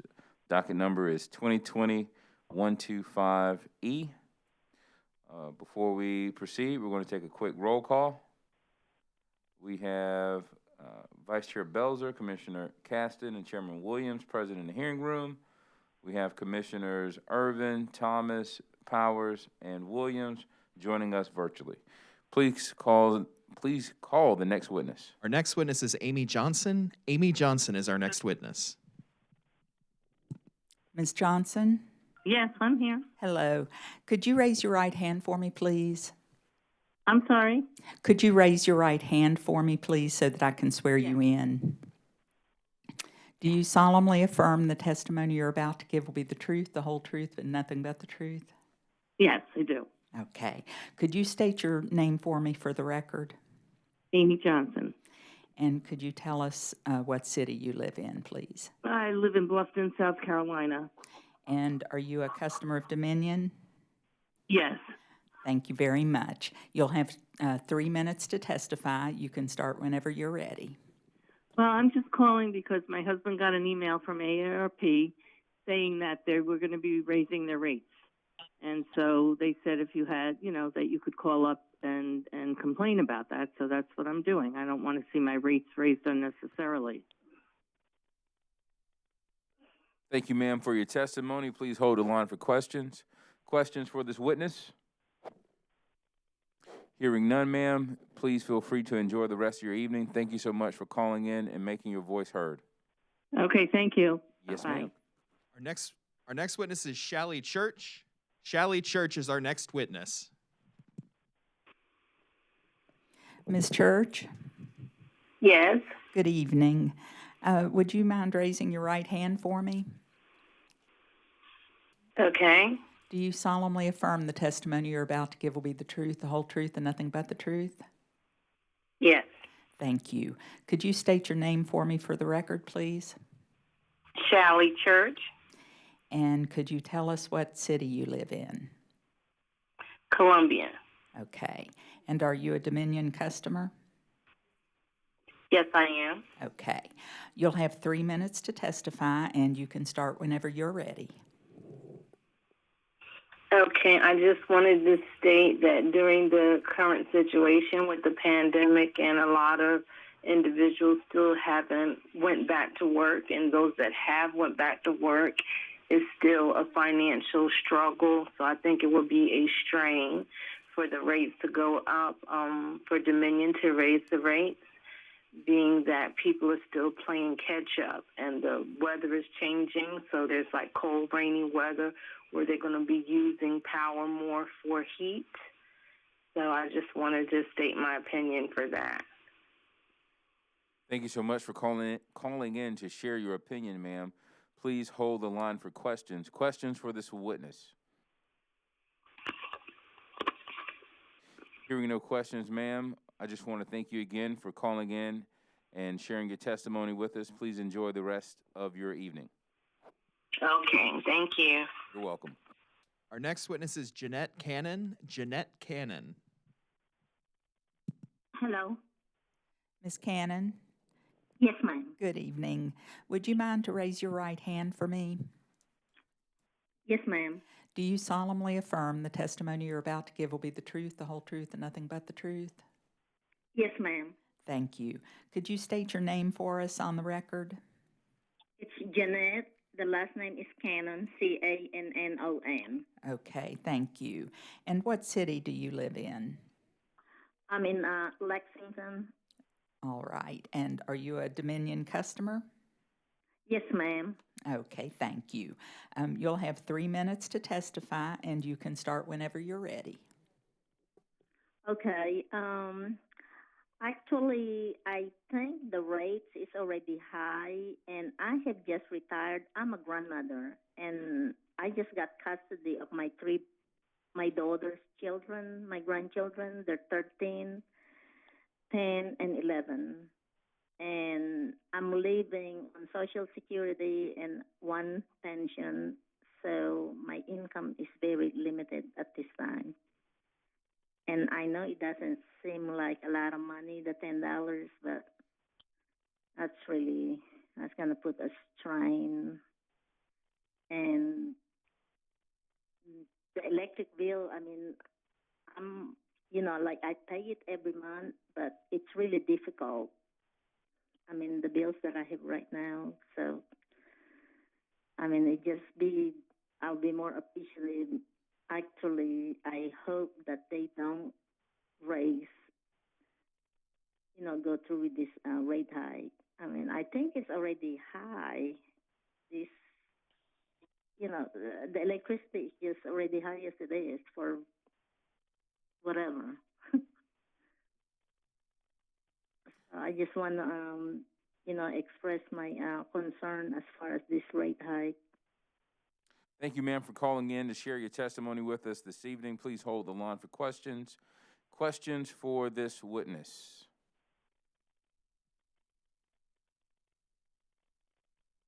Ma'am, it appears that no one has questions for you at this time. Thank you again for calling in. Please enjoy the rest of your evening. Thank you, sir. Thank you. You're welcome. Our next witness is Susan Thompson. Susan Thompson. Ms. Thompson?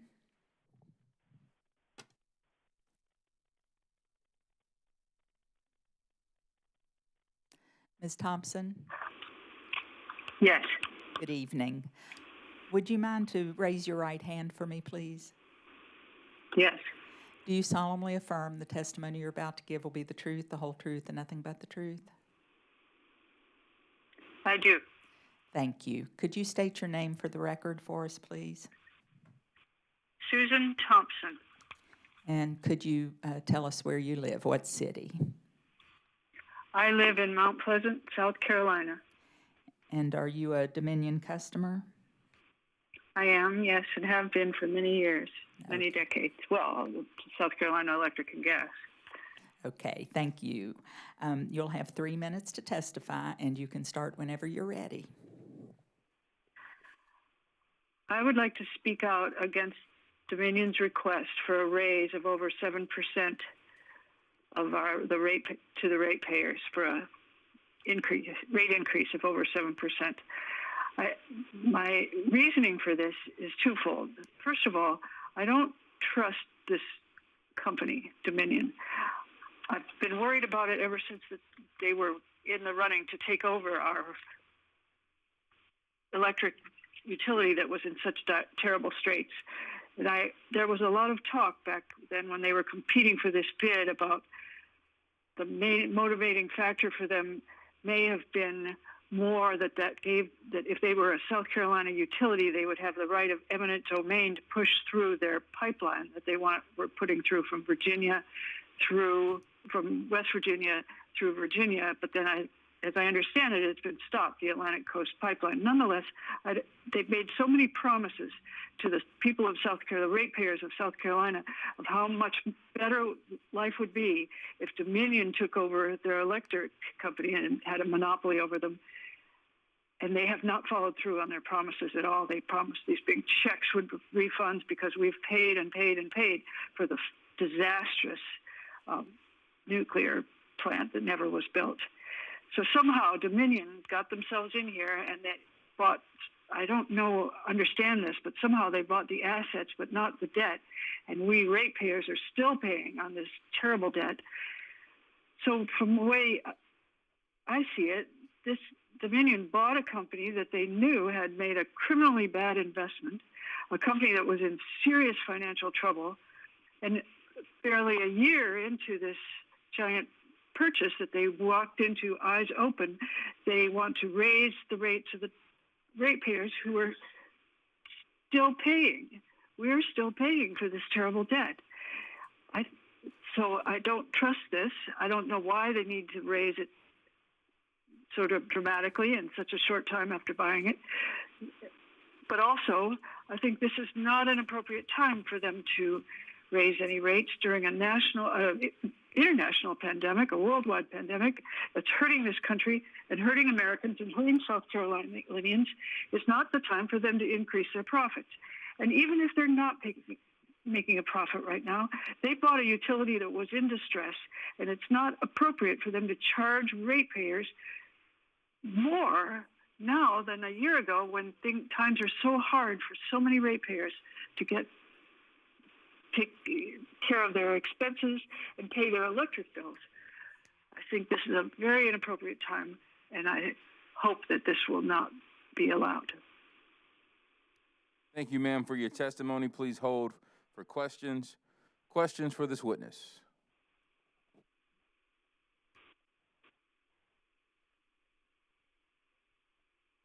Yes. Ma'am, it appears as if there are no questions for you. Thank you for calling in. Please enjoy the rest of your evening. You too. Thank you for giving me the opportunity. Absolutely. Our next witness is Barbara Coley. Barbara Coley. Ms. Coley, Yes, would you raise your right hand for me, please, ma'am? yes, Do you solemnly affirm the testimony you're about to give will be the truth, the whole truth, and nothing but the truth? I do. Thank you. Could you state your name for me for the record? Yes, Barbara Coley, And could you tell us what city you live in? Columbia, South Carolina. And are you a Dominion customer? Yes. Okay, thank you. You'll have 3 minutes to testify, and you can start whenever you're ready. Okay. I want to thank y'all for allowing me to share my testimony. But God is good all the time. And the reason why I'm concerned about this price increase is because I'm on a fixed income, and I am on certain medication which require more, spending. And I looked at one thing about this increase. I don't feel an increase should be at this given time, because a lot is going on, And then with the failed project from prior, that was unnecessary money just, was wasted then when they upped, our rates. So with that being said, I don't think now is appropriate time for anything, to be raised at this time. Thank All right? you. Thank you, Ms. Coley, for calling in and providing your testimony. Please hold for questions. Questions from Ms. Coley? Ms. Coley, let me give you a proper response to your greeting. You said God is good all the time? Yes. All the time, God is good. Yes. Enjoy your evening, ma'am. All right. Thank y'all. All right? Y'all have a blessed evening and stay safe. Thank you. You're welcome. Bye-bye. Mm-hmm. Please call the next witness. Mr. Chairman, I believe that brings us to the end of the witnesses testifying this evening. Well, before we do that, let's take a 10-minute break to make sure we don't have anyone that wants to contact us. I know we had a couple of folks that we missed. So just to be fair, let's take a 10-minute break and come back before we close out.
Ladies and gentlemen, welcome back to the Public Service Commission of South Carolina's hearing in Dominion Energy South Carolina's application for rate adjustments.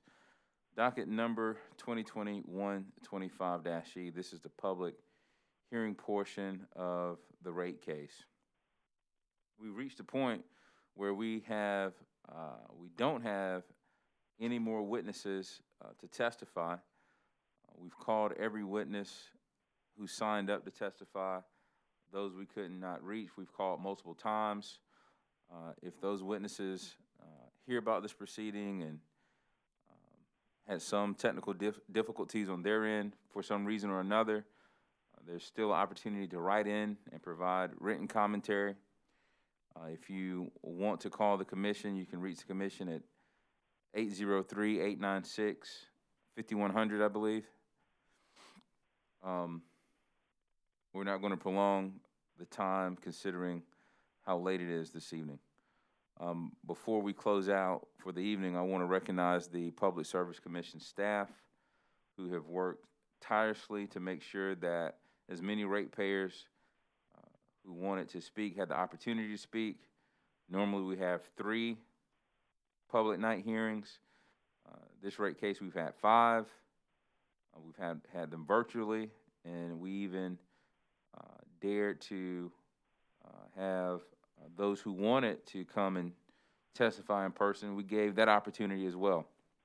Anyone who wanted to do so. I think we had about 3 or 4 come and testify in person, and we did it in a COVID-safe manner. Without the willingness to be flexible and innovative, the willingness by the Public Service Commission staff, that just would not have happened, and I really appreciate you all for that. Over the 5 days Chairman, we had... when you finish your remarks, I'd like to be recognized before we adjourn. Yes, sir. We've had approximately 170 witnesses testify and give us their opinions, their thoughts, and share stories with us regarding their experience with Dominion Energy South Carolina and their energy bill. And so I think it's fair to say that the commission gave ample opportunity for ratepayers to be heard in this case. Commissioner Irvin. Thank you, Mr. Chairman. I want to thank you and the Vice Chair Belser and our court reporter and staff for their hard work as well.